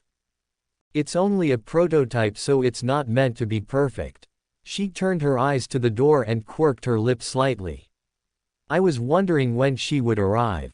The trio remained confused for a few moments until the door opened up. The unmistakable figure of Pharaohs marched into the room with a faint spring in her step before she caught sight of the three individuals in the room with Da Vinci. Oh, judges for my prototype idea. Excellent. She beamed, moving around them while carrying something under her arm. So how did it go with you? Pharaohs directed the question to Da Vinci as she moved around the table to stand opposite the caster. I know you've got a lot of responsibilities right now, but... Da Vinci gestured down at the box. Pharaohs turned her head to stare at it before giving a thoughtful hum. Placing her own wooden box on the table and leaning over to grab Da Vinci's. The woman raised it up to her eyes and examined it from every angle before she opened it up and hummed again. Bigger on the inside. She immediately identified, then frowned, but around double the volume of what it would be normally. She placed it back down. For a first-time attempt, this is incredible. Pharaohs smiled at Da Vinci. From what I heard, the earliest item boxes were constructed by the founder of sorcery, although his name escapes me. She muttered to herself, I believe their alias was Paledrake, but I might be wrong on that. Don't worry about that, I'll make a Da Vinci version soon enough. The caster remarked with a smirk before she looked at Pharaoh's box with a raised eyebrow. Did we have the same idea? Pharaohs blinked and turned to the box before chuckling and shaking her head. No, not exactly. She replied, sliding her project in front of her and opening the lid to reveal what was inside. Binoculars. Carrie blinked, squinting at them. Are they at least special binoculars? Well, obviously. Pharaohs gave a mirthful huff, picking them up and handing them to Romani. Have a look. Romani took the binoculars out of her hands gently before slowly holding them up to his eyes and looking around the room. The man swiftly lowered them again as his gaze fell onto Da Vinci. He blinked several times at her before raising the binoculars once again. Wow, Leo, you're glowing. He blurted out in surprise. Da Vinci raised an eyebrow at him before she gave a coy smirk and placed a hand on her hip. Really, Romani? She chuckled. I am surprised it's taken you this long to notice my beauty. The doctor spluttered and swiftly lowered the binoculars again before giving the caster a pitiful expression. Don't tease me, I was being literal. He whined, handing the binoculars to Ritska. You have a look, Fujimaru-kun. Ritska gave a short hum as he took the gadget from the doctor and gave it a once-over. Shrugging his shoulders, he then held it up to his eyes and looked at Da Vinci before he slowly lowered them. Blinking several times, he raised them up and stared at her. He's right, he remarked. Really? Carrie found herself asking, leaning over and deftly plucking the binos from Ritska's hands. Let me have a, hey, he's right. She exclaimed as she looked through them, then turned her attention to Pharaohs. Hey, so are you. You've both got this white glow around you. Something simple I whipped up quickly to show you. Pharaohs explained. A lot of my work usually relies on lockstones that I invented, but I had a couple new ideas. Gesturing to the binoculars, she turned her attention to Da Vinci. Those will highlight anyone with a significant amount of magical energy to them. I used a refractory lens that would usually be used in a catalyst and placed them in the binoculars. She shrugged. It isn't actually all that specific though. It just lets you see if someone isn't all they appear to be. Da Vinci hummed to herself, reaching out and taking the binoculars from Carrie and closely examining them. It's nothing that a normal servant couldn't account for, and it's hardly something that can pierce through decent presence concealment, I assume. Probably not. Pharaohs admitted easily, but the way I see it, it's probably good for servants without a good eyesight or senses. It is. Da Vinci admitted, if an opponent is at a considerable distance and out in the open, it would most certainly highlight them. Although if they used this on a divine spirit, they'd probably end up blind. Or any servant with a high magical signature, she muttered to herself. Pharaoh's Winston nodded her head, still a few teething problems. The two gave identical hums of thoughtfulness. This is less destructive than I was envisioning. Romani quietly admitted to the other two, this sort of stuff actually sounds pretty impressive. Once all the kinks are worked out, but it's still amazing. Thank you. The two women replied at the same time before they stared at each other in silence. He meant me. Ritska pinched the bridge of his nose and shook his head, he could already tell where this was going. Evidently so could Romani and Carrie if the exasperated expressions on their faces were any indication. It was mainly directed at both of you. Romani hastily replied in an attempt to halt any sort of competitive argument that might have emerged as a result as he looked between the two of them. Anyway, as for why we actually came down here to begin with. You were worried that me and Pharaohs would get too competitive. Da Vinci guessed, sending Romani a flat look before giving him a disappointing eye roll. Come on now, Romani. I know how to organize my time efficiently, and while I do appreciate the challenge, I'm not going to lose myself in a little comparison match while Chaldea is still in need of my genius. Pharaohs shrugged. I haven't actually been asked to do anything yet, so I was still just getting used to my location. She admitted, I never really spent that long in any one place before, so it's a little jarring to be given an area where I can create items for use. She then looked around the room. Although I doubt it will be as impressive as this, she quietly muttered to herself. That's more because my territory creation skill is better than yours. Da Vinci waved her hand. Also, I've been here longer anyway. She then paused before cupping her chin. Actually, I was looking at designs for Mystic Code uniforms. I suppose I can make a few. Pharaohs replied, then shrugged. Actually, it would more be personal items like my mask to protect you from fire rather than clothes. She gestured to her plain dark blue robes with a knowing smile. I'm not exactly what you would call fashionably gifted. We can't all be universal geniuses. Da Vinci gave an exaggerated sigh while her lip quirked into a faint smile. Pharaohs responded with a playful click of the tongue before she crossed her arms. The opposing caster hummed in response before she looked at the three, then at Ritska. So, I don't suppose there's actually anything I can do to help around here. I'm asking considering you are my summoner. Master. She frowned, scrunching her face up in thought. That's a weird thing to call someone, isn't it? The woman turned back to Da Vinci. Does it ever feel weird? Da Vinci shrugged. If you just think of it like a title denoting an occupation rather than a position built around a societal norm, then it's not that bothersome. Ooh. Pharaohs let out a noise of understanding as she nodded her head. All right then. Her attention returned to Ritska. So. He blinked, looking between the two of them for a few moments before he turned to Romani and shrugged. I'm not that sure. We could probably do with some help in the engineering and repairs department.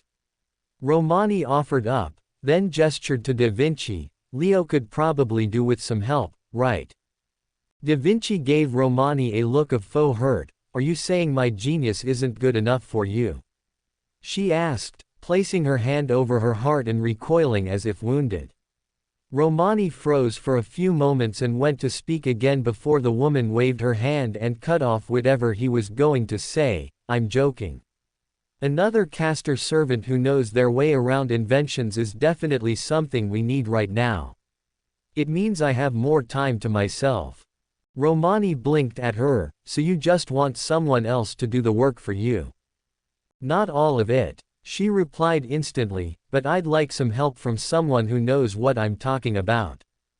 Carrie pursed her lips. I know what you're talking about. She paused. Sometimes anyway. Yes, but you're needed for the coffin operation. Da Vinci pointed out. It's why I took up the role of engineer to help replace you and those we lost in the initial bombing. Also I could do with someone else aside from Parhope to talk with." She sighed. "He's an idiot, I know." Carrie waved her hand, then put on a thoughtful frown and looked at Romani. "Hey, if we got a servant who knew how to operate the coffin equipment, would I be allowed to take some off days? The director would probably have you doing something else." Romani pointed out. "Also, really? Off days now of all times?" It was purely hypothetical. Carrie raised her hands in surrender. Ritska shrugged and looked back at Pharaohs as the woman watched the odd interaction with a hint of befuddled amusement. "Well, I guess you're on Team Da Vinci. Can we change the name?" Pharaohs asked, tilting her head and cupping her chin. "What about Farinardo?" Da Vinci scrunched her face up in thought. "Da Viros." Ritska sighed in relief. "Glad to see you getting along so well anyway," he commented, turning to Romani. "So, no big issues then?" "Doesn't seem so," Romani replied with an equally relieved tone before giving Ritska a smile. "Seems I might have been worried over nothing." A knock at the door had the room turn their attention towards it, all blinking once before Da Vinci called out, "Enter." C.U. Chillane strode in with an exasperated look on his face, pausing for a few moments as he took notice of Carrie and Pharaohs and giving each of them a wink and a smile. Both Romani and Ritska rolled their eyes at his behavior before the Lancer looked towards the young master.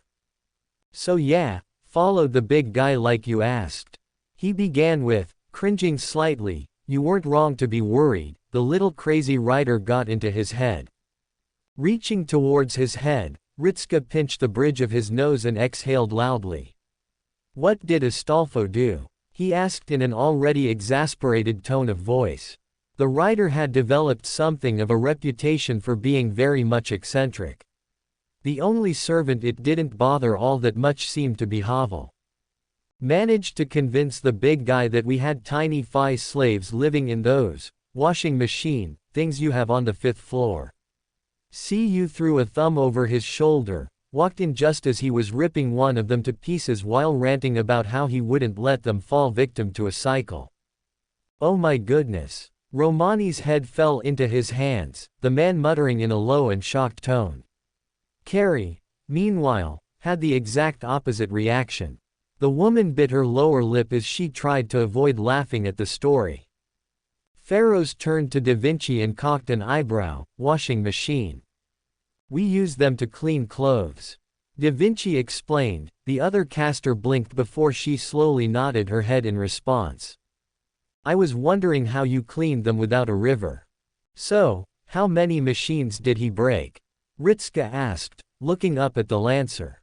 "Just the one," C.U. replied, stopped him before he could move on to the others. He grimaced. "He's a mess right now though, somehow convinced he's failed and the Phi in the washing machine are now dead. I've got no fucking idea what I'm supposed to do in this situation." Ritska stared at the man incredulously before he turned to Pharaohs. "So, how quickly can you understand technology?"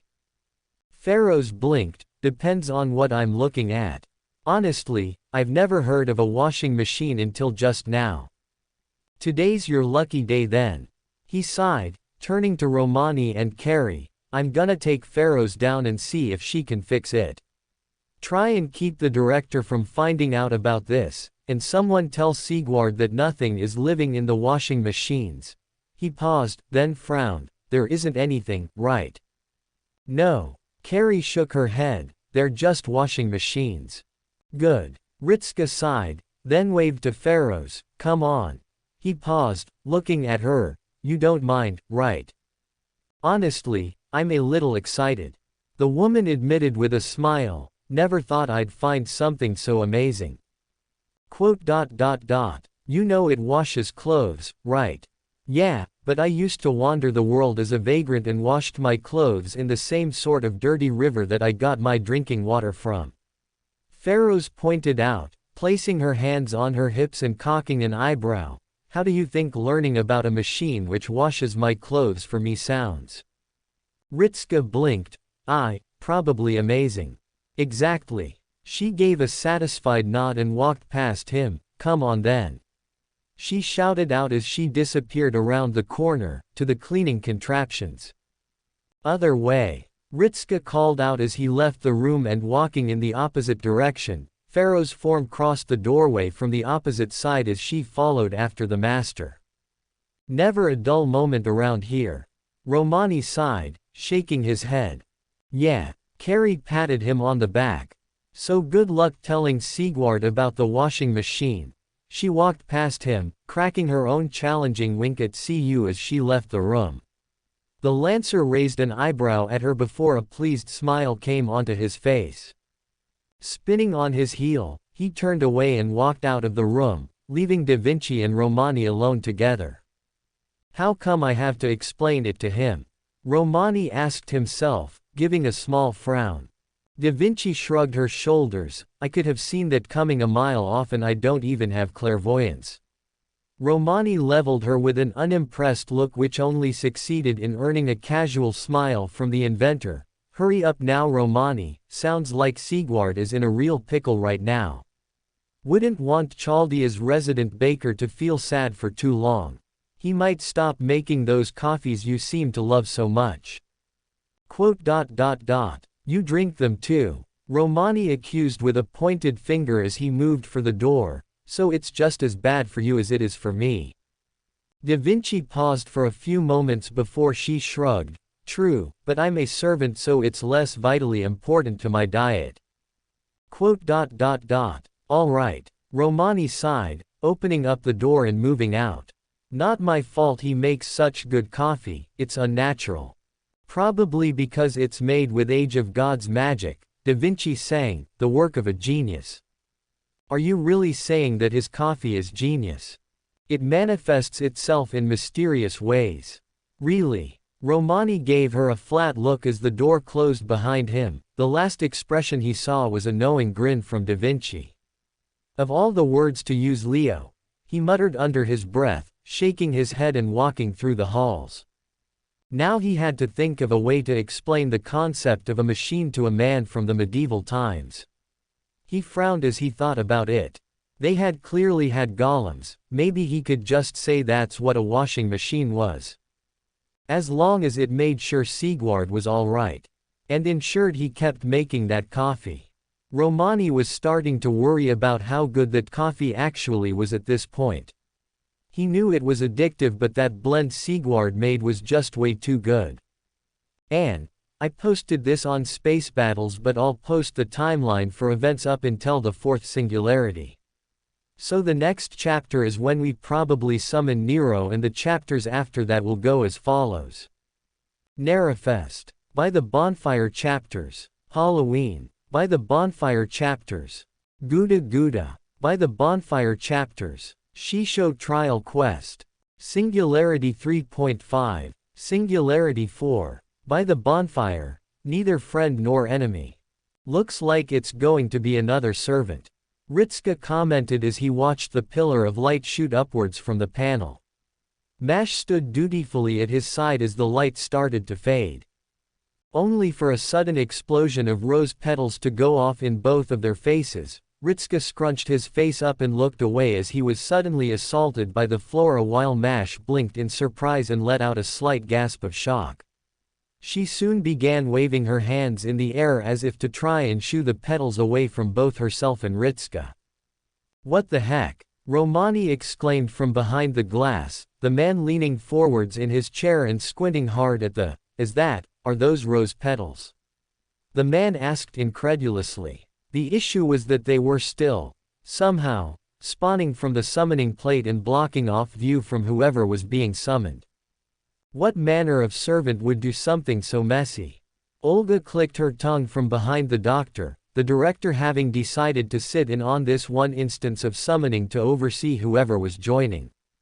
Given their growing roster, she felt it necessary to at least assess the servants to ensure they weren't going to end up with someone completely useless in combat. Someone is certainly very into showmanship. Romani remarked as he stared at the petals with a more discerning eye. Hey, I think I've seen those before somewhere. Olga frowned and leaned in closer to the window to get a better look at the roses. Actually, now that Romani mentioned it, they did look familiar. However, the last time she remembered seeing roses was UMU. The director instantly paled. Romani stilled in his chair as the roses slowly started to settle down and reveal the newly summoned servant in full. A crimson-red dress with a white front, long puffy sleeves, gold-plated heel boots and a transparent fabric for a skirt were the first signs, and alarm bells, that were taken notice of. Next came with blonde bunned-up hair, emerald green eyes and the wide smiling face of the woman as she planted a red flame-shaped sword into the ground and spread her arm wide as if to show herself off in full. I have come at your summoning. I am the servant, Saber. Nero Claudius. Nero's eyes danced with life as she stared at the two in front of her, the pair covered in a small shower of rose petals before the smile grew. UMU. UMU. Made a pleased noise as she descended down the stairs. You have made the most perfect choice in summoning me, mage. She merrily exclaimed as she came to a halt in front of Ritska, dissipating her sword and placing both her hands on her hips. Ritska stared down at the starry-eyed girl for a few moments before he slowly craned his head towards the observation area and tilted it when he noticed Olga no longer present. He and Romani looked at each other for a few moments before the doctor pointed down under his desk. Ritska rolled his lips to contain his laughter before turning back to Nero, the saber staring at him with a hint of confusion at his lack of response to her. Sorry about that, Emperor. He explained away with a hint of levity, just checking something, just out of curiosity. Do you remember us at all? Nero frowned, cupping her chin and scrunching up face up in thought as she started to examine him. Ritska idly noted that she looked quite cute when she did that, before doing the same to Mash. Eventually the woman let out a slight sigh before she leaned back and shook her head. I cannot say I recall meeting either of you, and yet, how odd. I feel an odd sense of indebtedness. She pondered aloud, as if you have done me a great service, but I cannot remember it at all. Don't worry too much about it. Ritska explained away, waving his hand. It wasn't that big of a deal. Nero stared at him closer, leaning up on her tiptoes and studying his face to the point where Ritska started to lean back to get some measure of distance from her. No, this level of gratitude far exceeds the notion of it not being a matter of import. She dismissed instantly, leaning back and crossing her arms. No. This feels much like a debt I could never fully repay or perhaps never had the opportunity to. Nero elaborated further with a strained voice. If only I could recall it clearer, I might be able to work through the method by which I might repay you. It isn't that important, Emperor Nero. Mash jumped in, giving the Emperor a reassuring expression. Really, we were just glad to help you. Repaying us isn't that vital. Nonsense. Nero shook her head. I will repay you. It is just a matter of figuring out how best I can achieve this, she exclaimed, pointing her finger between the two of them repeatedly. I vow this upon my name, Nero Claudius Caesar Augustus Germanicus. Ritska opened his mouth to respond before he closed it again, blinking several times before he blurted out the first words that came to mind. That's a long name. He spoke quickly, then snapped his jaw shut, his eyes flying wide as both Mash and Nero stared at him with clear surprise for a few moments. The Emperor continued to stare at the master before she thinned her lips and nodded. UMU. She agreed. I allow you the honor of addressing me as Nero Claudius. She paused. Or Nero. She tacked on as an afterthought. UMU. Less formal address feels far more appropriate. She looked between the two. Now then. She then looked around the room. Where am I? What?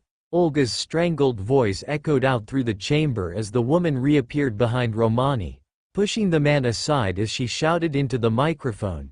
Didn't you hear the summoning chant and get information from the throne? Nero turned to the new individual and blinked twice before her eyes seemed to suddenly glow. UMU. You have the most beautiful look about you.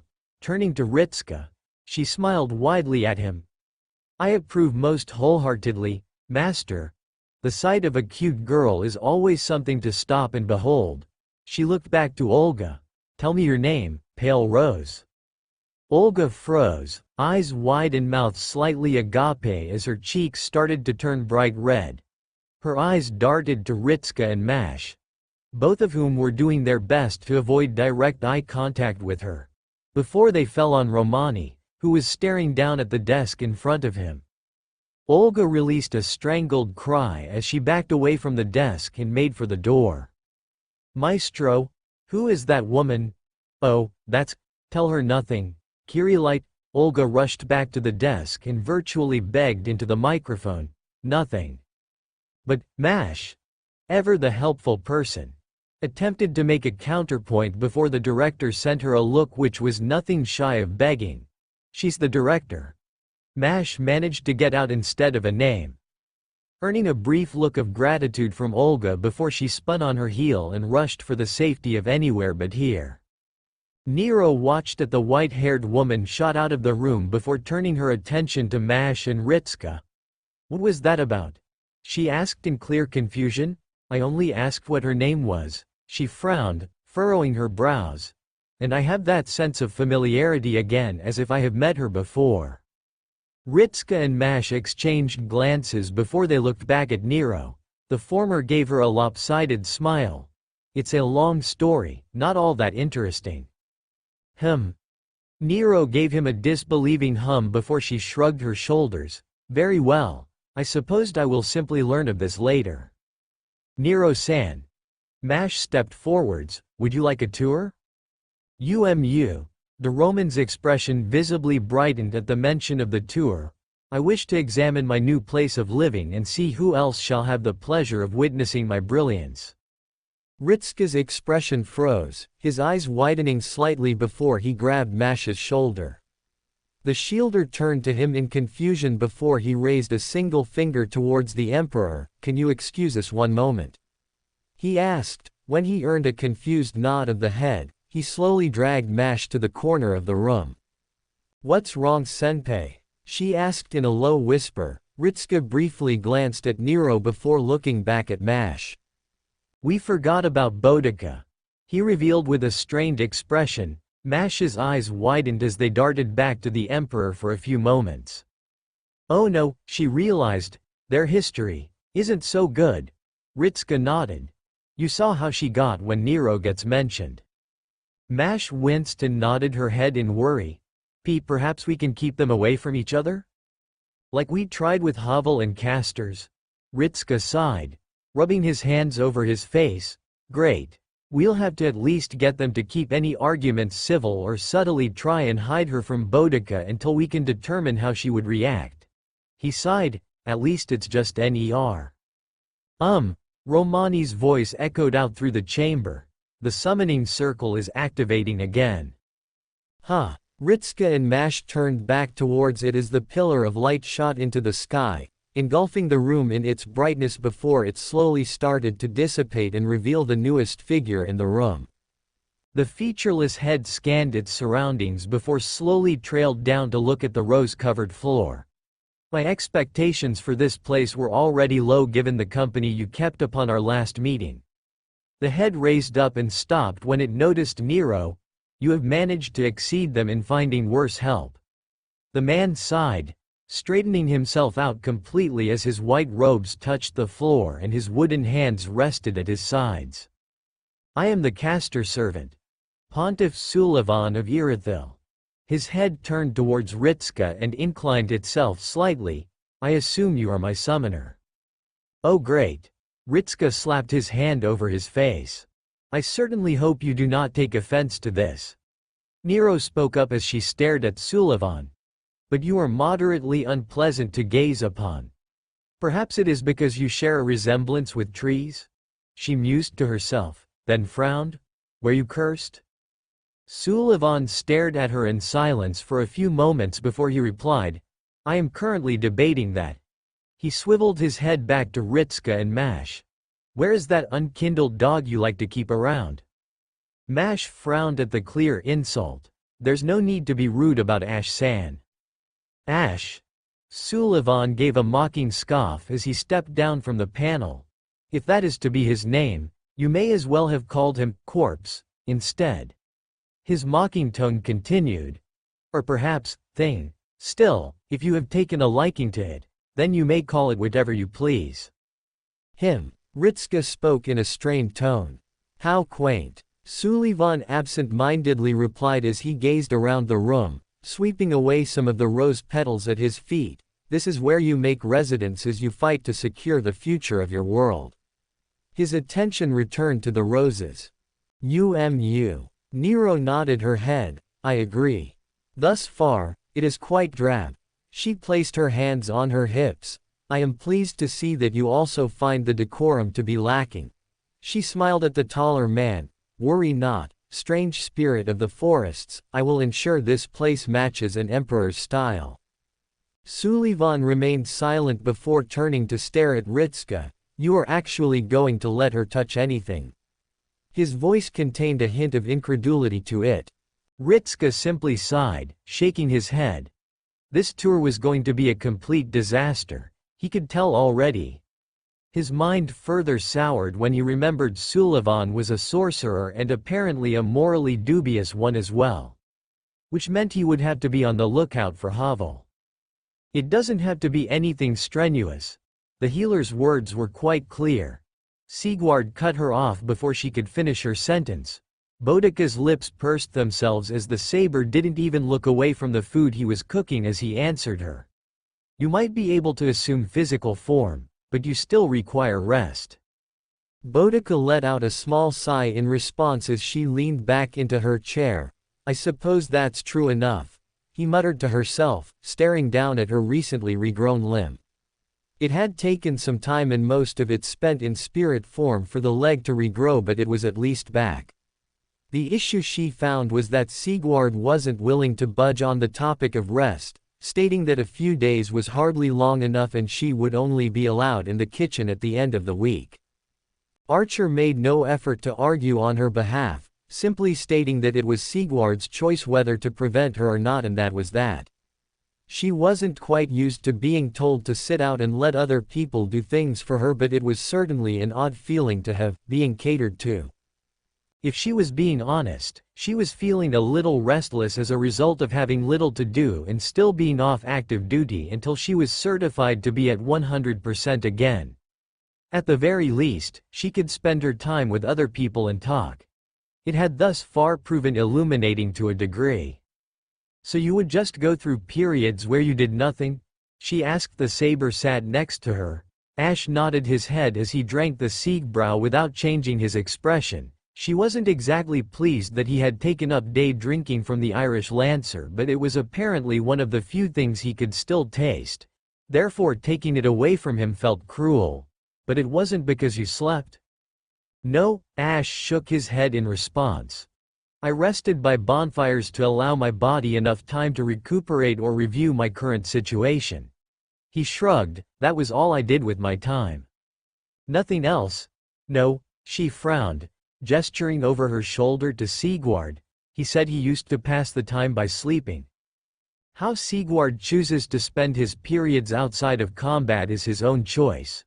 Ash replied with a frown, although it felt as though it was directed at himself. However, I never attempted to sleep as I personally did not see the need for it. I would much rather be aware of how much time passes during my periods of rest. Boudica hummed in response. Did you ever try? No, I did not. The writer didn't have much of a reply to that, instead looking around the cafeteria. A few new servants now, aren't there? Indeed. Ash agreed, shifting his head to gaze across the growing roster. I have never seen so many sane individuals in one place before. Even the shrine at its height had no more than 10 or so present at any given time. He paused. By its end, there were far fewer. I'm sure it won't play out like that, Boudica hastily assured him, earning a raised eyebrow from the unkindled. Even if we are to die, we can be resummoned again so long as Master remains alive. At least until the incineration is undone. I am familiar with the idea of dying and returning from death. Ash pointed out with a perfectly straight face. It is simply the idea of all these servants gathered under one cause that is unusual to me. Is it? Boudica frowned, then slowly nodded her head. I suppose it can be considered strange that so many people from different eras are in one place. Then again, at the end of the day we're all considered to be heroes of humanity. She gave him a wry smile. Is it that odd we would be summoned to help save the world? Ash remained silent. Does it concern you? He asked after a few moments. The idea of dying and returning to life repeatedly? Boudica blinked at him, resting both her arms on the table. I haven't given it much thought. She admitted truthfully. We're servants to be used by our masters. We technically exist for as long as they do or require us, and that's it. It's not like we're forced to do it though.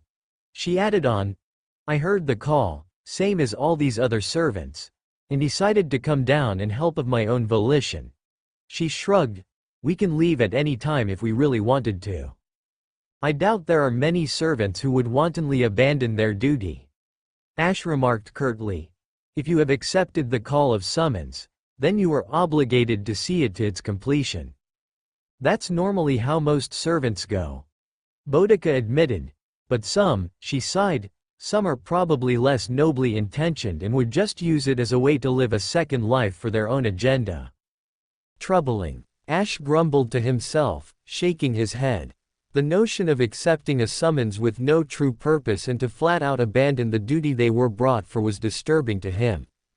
Is it? Ash froze at the voice. Boudica blinked and looked over his shoulder as if seeing who was standing behind the saber for the first time. I wonder what peculiar notion brought this thought to the forefront of your mind, unkindled. His head slowly turned around to face the servant who had virtually appeared.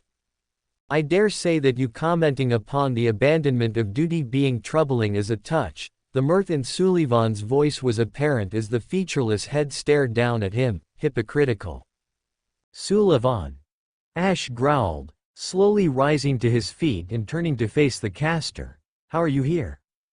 How? Sullivan cocked his head to the side in amusement. Is it so puzzling? I arrived in much the same way that you did. I heard the call for aid and I suppose I could not resist the opportunity to answer. A rumbling laugh emerged from his throat. Does that trouble you so much, unkindled? Ash stared up at Sullivan in silence for a few moments before he rolled his jaw. That will depend on how long you live past this moment. So strike me down. Sullivan simply replied, stepping back and spreading his arms wide. Come now. You can do it, unkindled. That is, after all, the only useful quality your kind has. Ash remained stationary. HM. Another amused laugh broke its way past Sullivan's lips. As I thought, you still rely so heavily on orders. Did the flame truly bring you back as nothing more than a slave who begs for a collar? Who in the? Boudica growled as she shot to her feet, glaring daggers at Sullivan. If all you've come here to do is spew insults, then leave, she warned. Sullivan turned his attention onto Boudica for a few moments, seemingly examining her for a few moments before he looked back at Ash. It seems I underestimated you, he muttered out. Your ability to switch keepers as casually as you switch masters is astounding. Ash's pupils shrank to pinpricks. The saber prepared to rush forwards before a loud call broke through the cafeteria. Boudica froze. Greetings all. You all have the pleasure of personally meeting the Emperor of Rome. The red-haired rider peered around Sullivan towards the entrance of the cafeteria. The red-dressed girl strutted into the room with a wide smile as an anxious Ritska and Mash followed after her. Boudica felt her blood start to boil as the obvious Roman came to a halt and spread her arms wide, throwing aside a few red petals as she posed. I am Nero Claudius, she introduced. You may lavish me with your eyes all you wish now. I shall graciously welcome all who gaze upon my beauty. Nero, the name tasted like bile in her throat as she all but snarled the name. The Emperor blinked at the tone before her head quickly darted around the room to try and find whoever had said it so aggressively. The moment she made eye contact with Boudica, her entire form stiffened with her features turning ashen and her mouth parting in slight shock.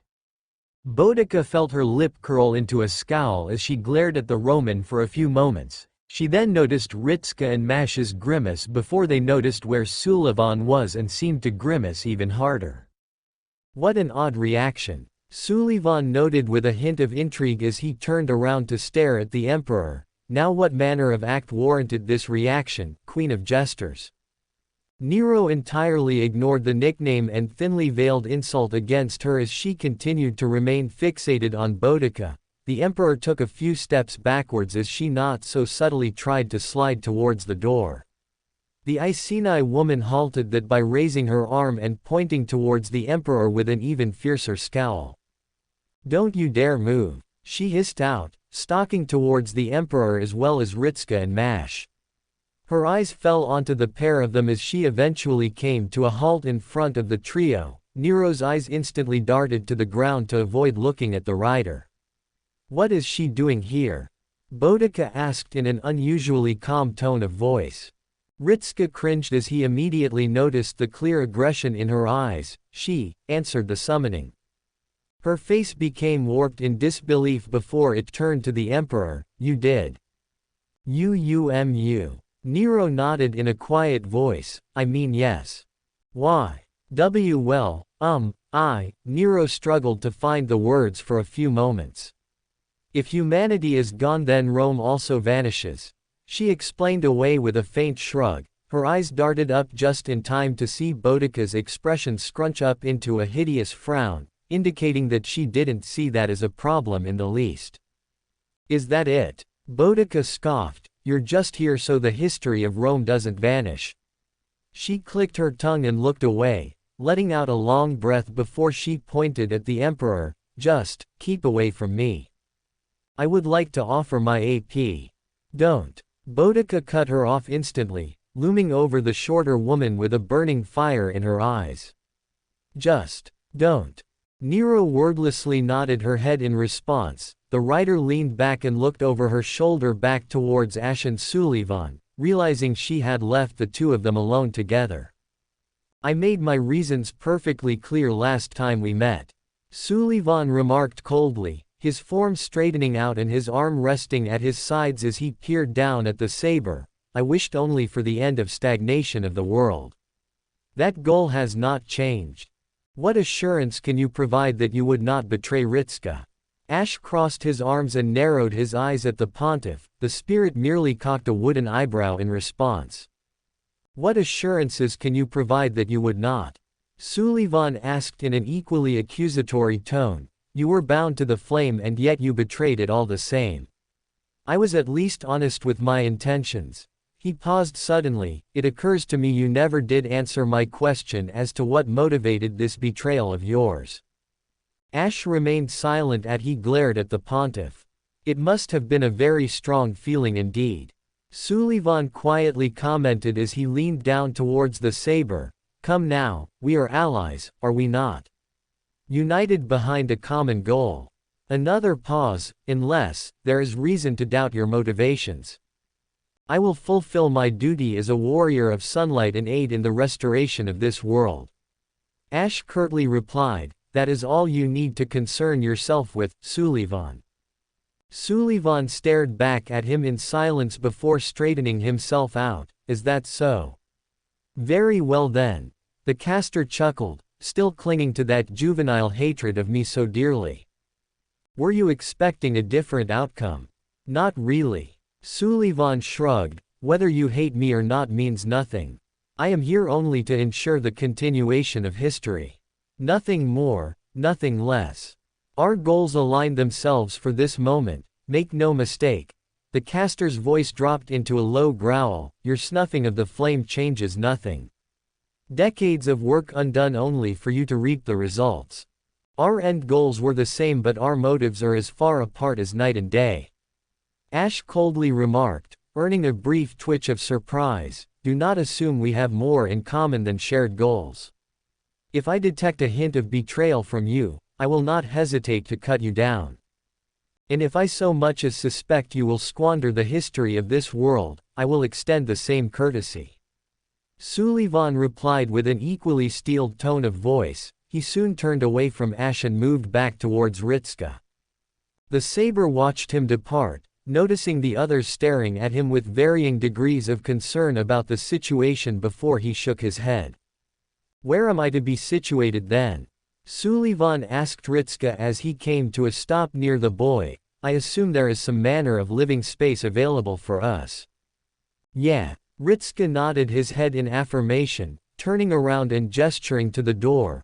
"I'll show you." He paused, looking to Nero. "Do you want to see more of Chaldea or do you want to see your own quarters as well?" Nero blinked at him before replying, "I shall see my living space," she quickly remarked, her eyes darting between Ritska and Boudica meaningfully as the group slowly made their way out of the room. Boudica watched them depart before she turned to face Ash, immediately noticing the cold manner in which he glared at the pontiff's back as he soon left his line of sight. The saber clicked his tongue and noticed Boudica staring at him. "I assume you don't have the best history with him," she quizzed, having inferred that much from their rather colorful exchange.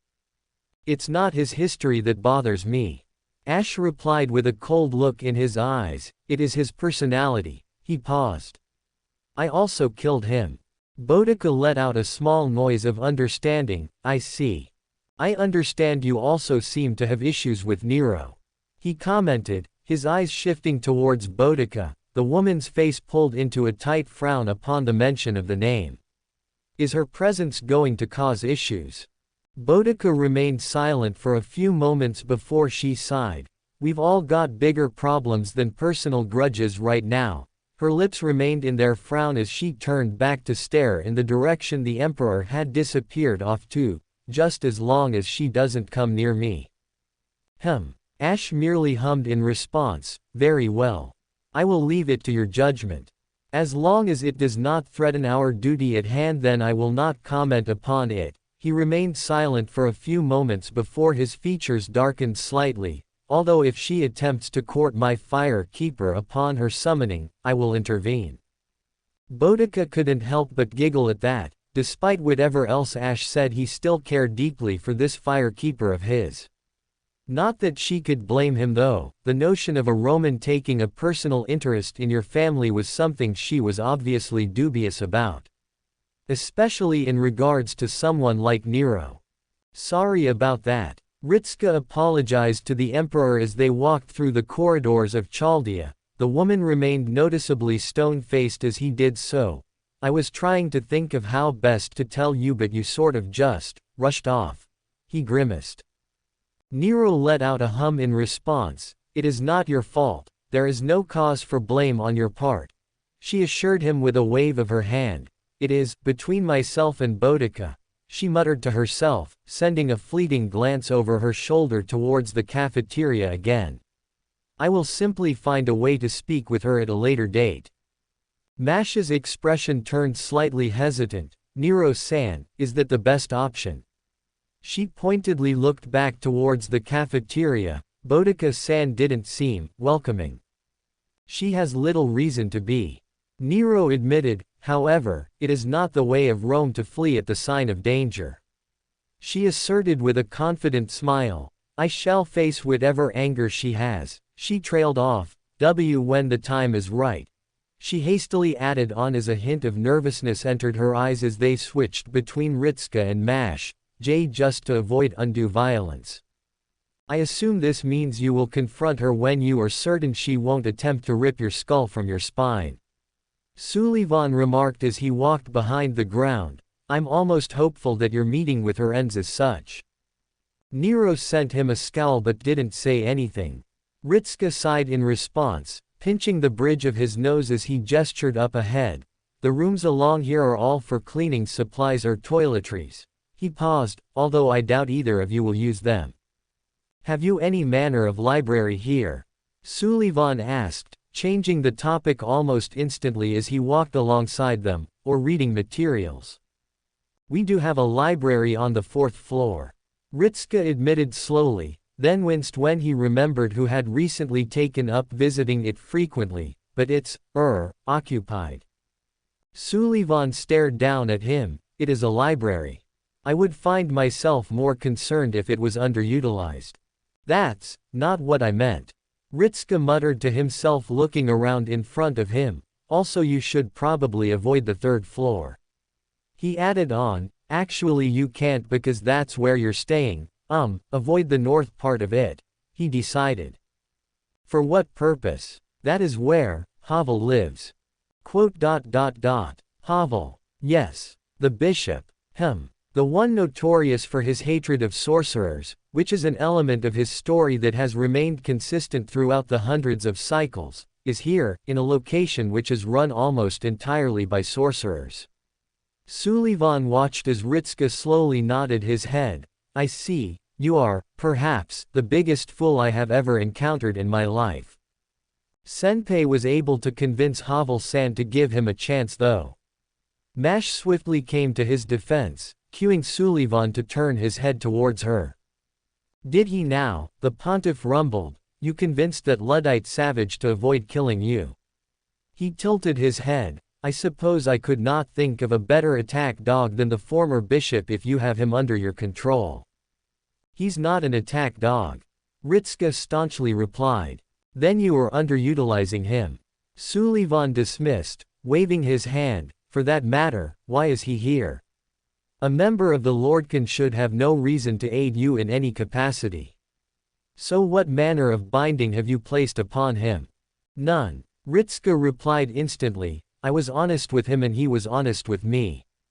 As of now we have an understanding. An understanding. Sullivan dubiously replied before shrugging, turning away from the master and continuing down the hallway. Quaint. Ritska sighed, shaking his head and following after the caster as they continued their tour through the halls of Chaldea. He currently had no idea where Havel was, but he knew he'd have to get the bishop first and try and explain the presence of someone like Sullivan to him before they ran into him. It was something he'd have to break to him gently. Then there was also the matter of informing the director of the second caster servant they had summoned, only this one was far less ethical than Pharaoh's. At least he assumed so. He hadn't actually spent that much time with Pharaoh's at all. Nero looked around the halls as she walked alongside Mash, sporting a studious expression as she seemingly measured everything with her eyes. The shielder watched her closely before her curiosity eventually won out. Is something wrong, Nero-san? Nero turned to her, blinking once before she shook her head. Not at all. I was simply measuring the length of the hall and distance my room will cover. I will need to be prepared to decorate them to match the standards expected of the Flower of Rome. Flower of Rome? Mash asked with a surprised expression before the initial part of the sentence stood out to her. Wait. Decorations. Nero triumphantly nodded her head, gesturing to the walls. This corridor is drab and lifeless, hardly worthy of being associated with myself. Therefore I shall redecorate it and bring life to this place. Now that I look at you, Nero hummed as she stared at the shielder with a renewed sense of interest. You have an adequate figure. Her eyes fell upon the clothes before a saddened frown came upon her face. Have you no other garments aside from these?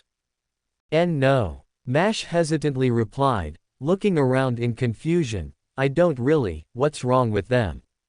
I suppose they appear casual and yet they lack a particular flair to them.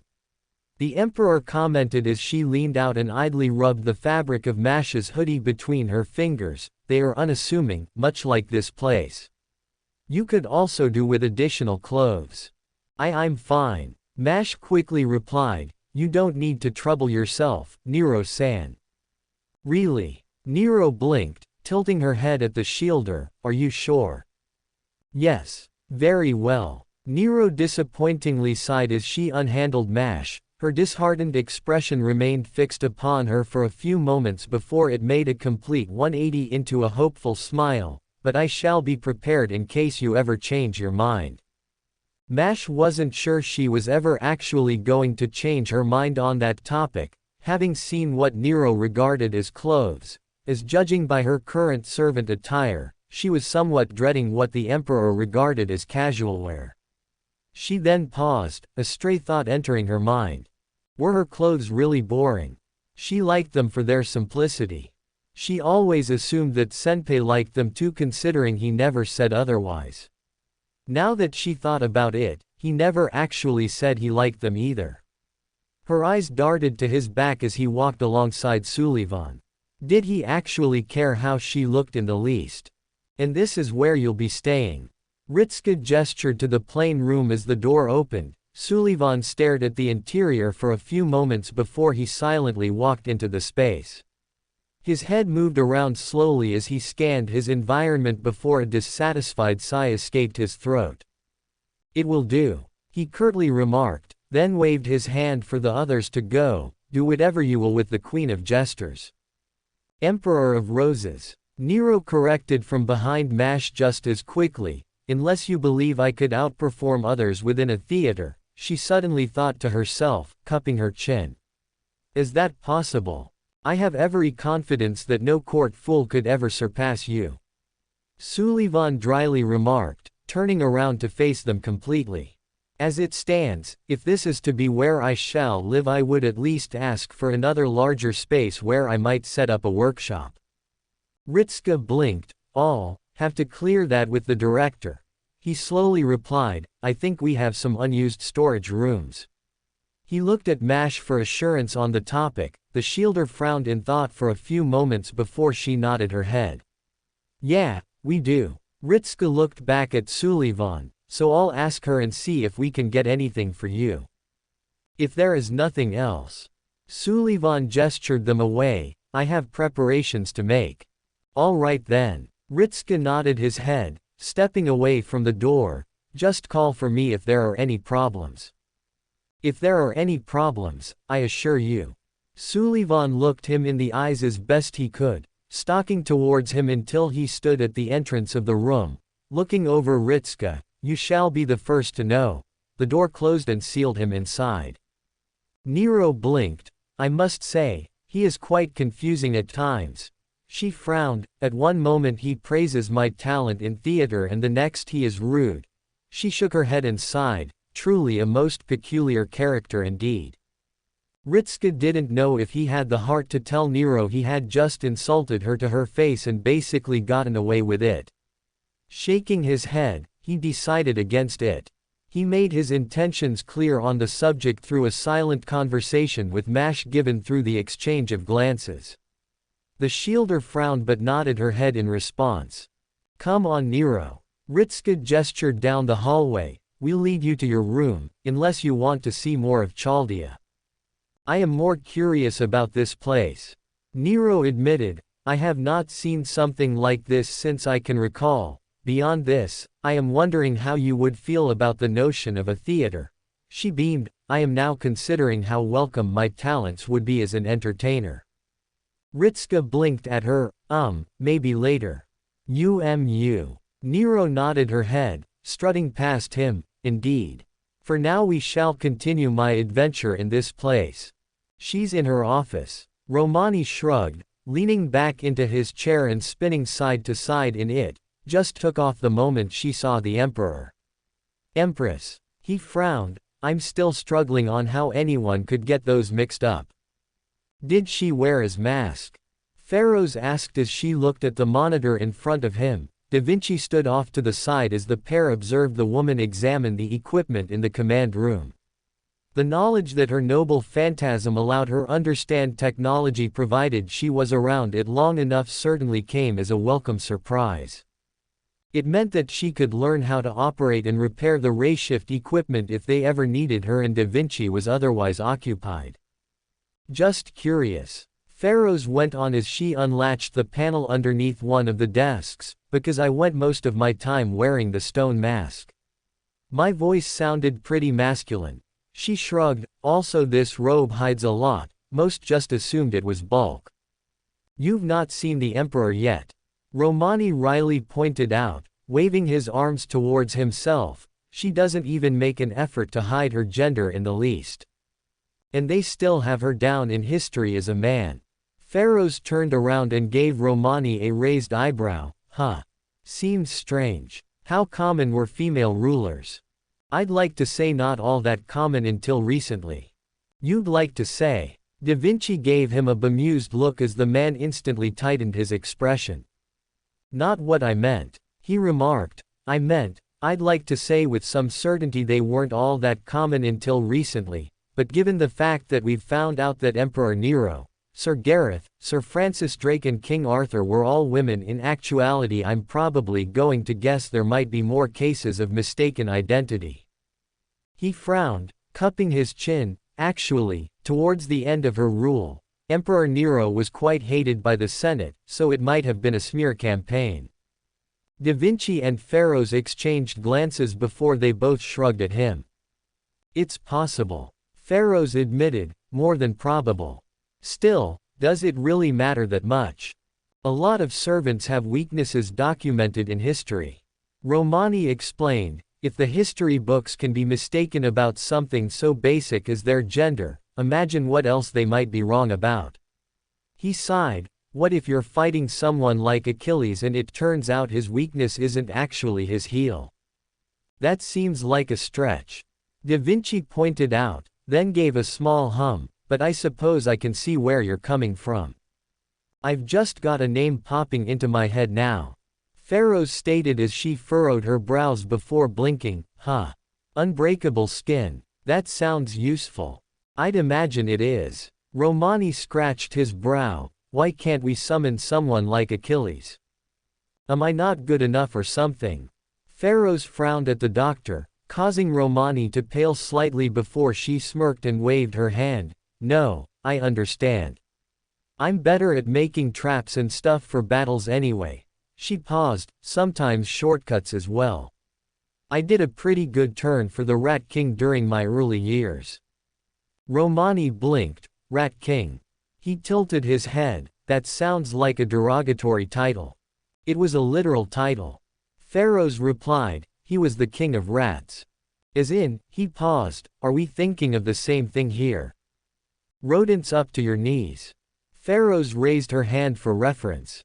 Actually quite reasonable once you get to know them, although they were really down on their luck when I met them. She frowned, starting to hate humans. I built them some burrows and let them seal them off if they wanted before I left. Romani was still staring at her with wide eyes. Can you just run that by me again? He asked, because it sounds more like you encountered a kingdom of magical beasts or some such. Beasts? She blinked in response at the unusual word, looking towards Da Vinci for clarification. It's more a classification than an insult. She explained, it just signifies that they exist outside of the normal biology of man. Ooh. Pharaohs nodded her head. I see. Romani chuckled, a kingdom of rats. He shook his head. What's next? Perhaps a federation of cats. The cats kept to themselves. Pharaohs replied back just as quickly and with a voice which was tinged with a hint of fear, and they rarely intermingled with each other. Fortunate for all those involved, considering their immortality and invulnerability. Romani blinked twice. They're what? The true cats anyway. Pharaohs corrected herself, the ones which only came up to your shins. She shivered. There were rumors describing what they did to maintain their bodies. Shrugging, she looked back at the two. Anyway, I never personally saw one of the true cats, but it was well known they couldn't be harmed by any means. Da Vinci let out a huff of amusement. You're saying that cats had conceptual defense? Some did. Pharaohs shrugged. There were a few theories they were the everlasting dragons who had taken on new forms. Scratching her cheek, the woman turned back to examining the equipment. Again, I tried not to think too hard on it. If only to spare myself the worry about what I would do if I ever encountered one. Ask any self-respecting traveler and they'll tell you the same thing about the cats.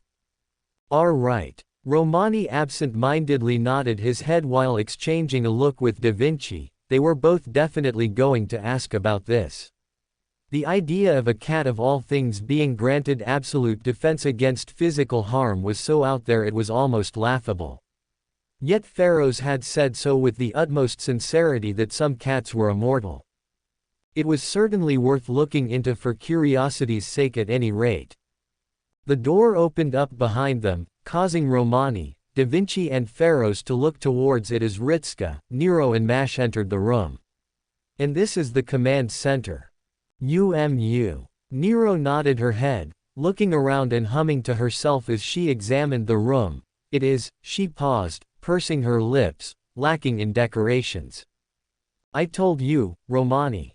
Da Vinci mirthfully spoke, giving the doctor a triumphant expression. Romani shook his head as he spun his chair around fully to face the new entrance. Fujimaru-kun, Emperor Nero. He nodded his head to the two of them, Mash. Then to the girl in the back before he frowned. I take it you've already shown Sullivan to his quarters. Yeah. Ritska nodded his head. By the way, where's the director? He asked, looking around the room, because Sullivan wanted an unused storage room to set up a workshop in. Da Vinci rubbed her chin in thought. I suppose there are a few empty ones after we transferred all our supplies to the floors which actually retain power. Then there are those whose supplies were destroyed in the initial bombings. She muttered to herself before shaking her head. As for the director, I believe she escaped to her office after a certain emperor arrived. She sent an amused smile in Nero's direction. The emperor blinked before she put on a surprised expression. Did I do something to insult her? She found herself asking after a few moments. She fled after taking one look at me without even revealing her name. More like you got very friendly with her in Rome. Romani explained with a shrug of his shoulders. She probably wasn't quite prepared to see you again. Then she is just shy. Nero beamed. In that case, I shall simply expose her to my beauty more often to allow her to get used to my presence. Hang on, I'm not sure that's quite nonsense. Nero cut him off, placing her hand on her chest and puffing it out pridefully. Flowers are more beautiful when they are seen together, and she has the hallmarks of being a pale rose to my beautiful crimson. Pharaoh's eyebrows rose up her forehead as she stared at the emperor in bewilderment before looking around to see the others already looking a mix between resignation and dread. This is Emperor Nero, she asked as she took up, taking stock of the emperor and then looking towards Romani. I take it back. I don't see how anyone could think she was a man. Exactly. Romani snapped his fingers towards her. It's just, how? Clearly it was so that any emperors who came after me did not feel as though their beauty was lesser than mine. Nero pridefully exclaimed with an aura of complete assurance, as the incarnation of Venus, there is unlikely to be another more beautiful than I. What do you think, Romani? Da Vinci suddenly asked, looking to the doctor with a raised eyebrow and an intrigued smile. Is she the most beautiful? I'm not going to cheat on Magi Mari. Romani replied instantly, spinning his chair around and facing the computers again, so I will not comment on it at all. Da Vinci's smile remained fixed on her face as she stared at the doctor for a few moments, then craned her head up to see a teasing smile on Pharaoh's expression. She gave a faux warning glare before exaggeratingly huffing and looking away. Romani just can't appreciate true beauty. I'm not going to compliment you every time you ask for it, Leo. Romani sighed out, shaking his head. It would eventually lose the meaning of praise. Aha! Da Vinci victoriously exclaimed, so you do think I'm beautiful? Romani sighed even louder. A most interesting place. Nero nodded her head, placing both her hands on her hips. I wonder, she hummed to herself before turning to Romani, you, mage. Romani spun around in his chair. Yes. Is there a reason I feel an odd sense of indebtedness to this place? She asked, frowning. Despite what Maestro says, I feel as though it was of great importance. I wish to learn what transpired. Romani blinked at her twice before his expression turned giddy. I knew that war journal would eventually get read. He shouted out in a happy tone of voice, and everyone said it was a waste of time. I think only the director had a problem with it. Ritska commented, I thought it was still in drafts. He muttered out, I kinda want to read that as well now. He paused, you did get down the bits with the director, right? Because I have no idea what was happening. Oh, yes. Romani nodded his head, getting to his feet. I have it in my room. I thought the director wanted it in the library. Quote. You forgot, didn't you? Ritska let out an amused sigh, shaking his head and giving the man a hopeless smile. Never change, Romani, never change. All the doctor could offer was a half shrug and a nervous chuckle in response. Regardless, Ritska couldn't see much of an issue with Nero reading up about the second singularity of her own volition. He didn't want to make a big deal out of it, but it seemed she wasn't going to take no for an answer. He doubted anything would really go wrong. The pair sat in silence. There was much to be said about the manner in which the pair of them stared down at the books in their hands with both their visors sitting just to their side. Medusa was pointedly looking away from Gwyndolin, or rather his legs, if only because it was mildly amusing, off-putting. The manner in which around a dozen snakes were staring at her as if they were lost puppies was just something she couldn't wrap her head around effectively. Gwyndolin meanwhile was more focused on reading the book in front of him, raising a finger and turning onto the next page before he looked over at Medusa. And you are content with this? I am. Medusa nodded her head, still fixated on reading. It's calming and out of the way of everyone else. I suppose that much is true. Gwyndolin hummed to himself before he went back to reading. This, Lord of the Rings, book was actually quite intriguing for him to read thus far. He had never actually read anything akin to a novel such as this. Although the notion that it was regarded as fantasy was actually quite amusing considering where he was from and who he was reading it with. It was nice to just sit in silence with company who was after much the same goal. Although Medusa hadn't actually said what she was reading. The pair flinched at the sudden volume. Medusa instantly snatched up her visor and clipped it back on before she turned her head towards the sudden intruder. Gwyndolin looked up and sighed when he noticed who it was. The colorful and eccentric mortal ruler had apparently come here as well. What business have you, human? He asked out in an already resigned tone of voice. I have come to offer my thanks for all you did for me in Rome. Nero, rather loudly, exclaimed as she strutted towards the god. I am eternally grateful for this aid and will strive to repay you for it. While it was peculiar for him to be offered thanks, he only did it as revenge against Aldrich. You have offered thanks, you may depart. I actually have something I must ask of you. She trailed off, looking left and right before she leaned closer to him and dropped her voice into a whisper. I was wondering if I might ask a favor of you. A favor. Gwyndolin lowered his book, raising his head to look her in the eyes. Nero stared at him inquisitively for a few moments. You have a most beautiful face, she whispered out in awe, an odd gleam entering her eyes. Like Sporus, swiftly shaking her head, and completely missing Medusa's brief grimace as the name registered, and returning to the original point. As I was saying, I have recently been reminded of a promise I made to throw a grand festival to thank Chaldea, and I believe you might be of help. Really? Gwyndolin raised a lone eyebrow before his eyes returned to his book. And what reasoning might I have to aid your peculiar quest, mortal? For I intend to gather a great many in celebration of this victory. Nero beamed, placing her hand upon her chest and smiling down at the god, from all those who offered aid being welcome. Gwyndolin paused, slowly lowering his book and staring up at Nero with a hint of intrigue. I am listening. And everyone's favorite wise-ass Suli-chan is here. Also a little sneak peek into what is going to happen next. Madness, madness and stupidity. That's right everyone. It's time for Nero Fest.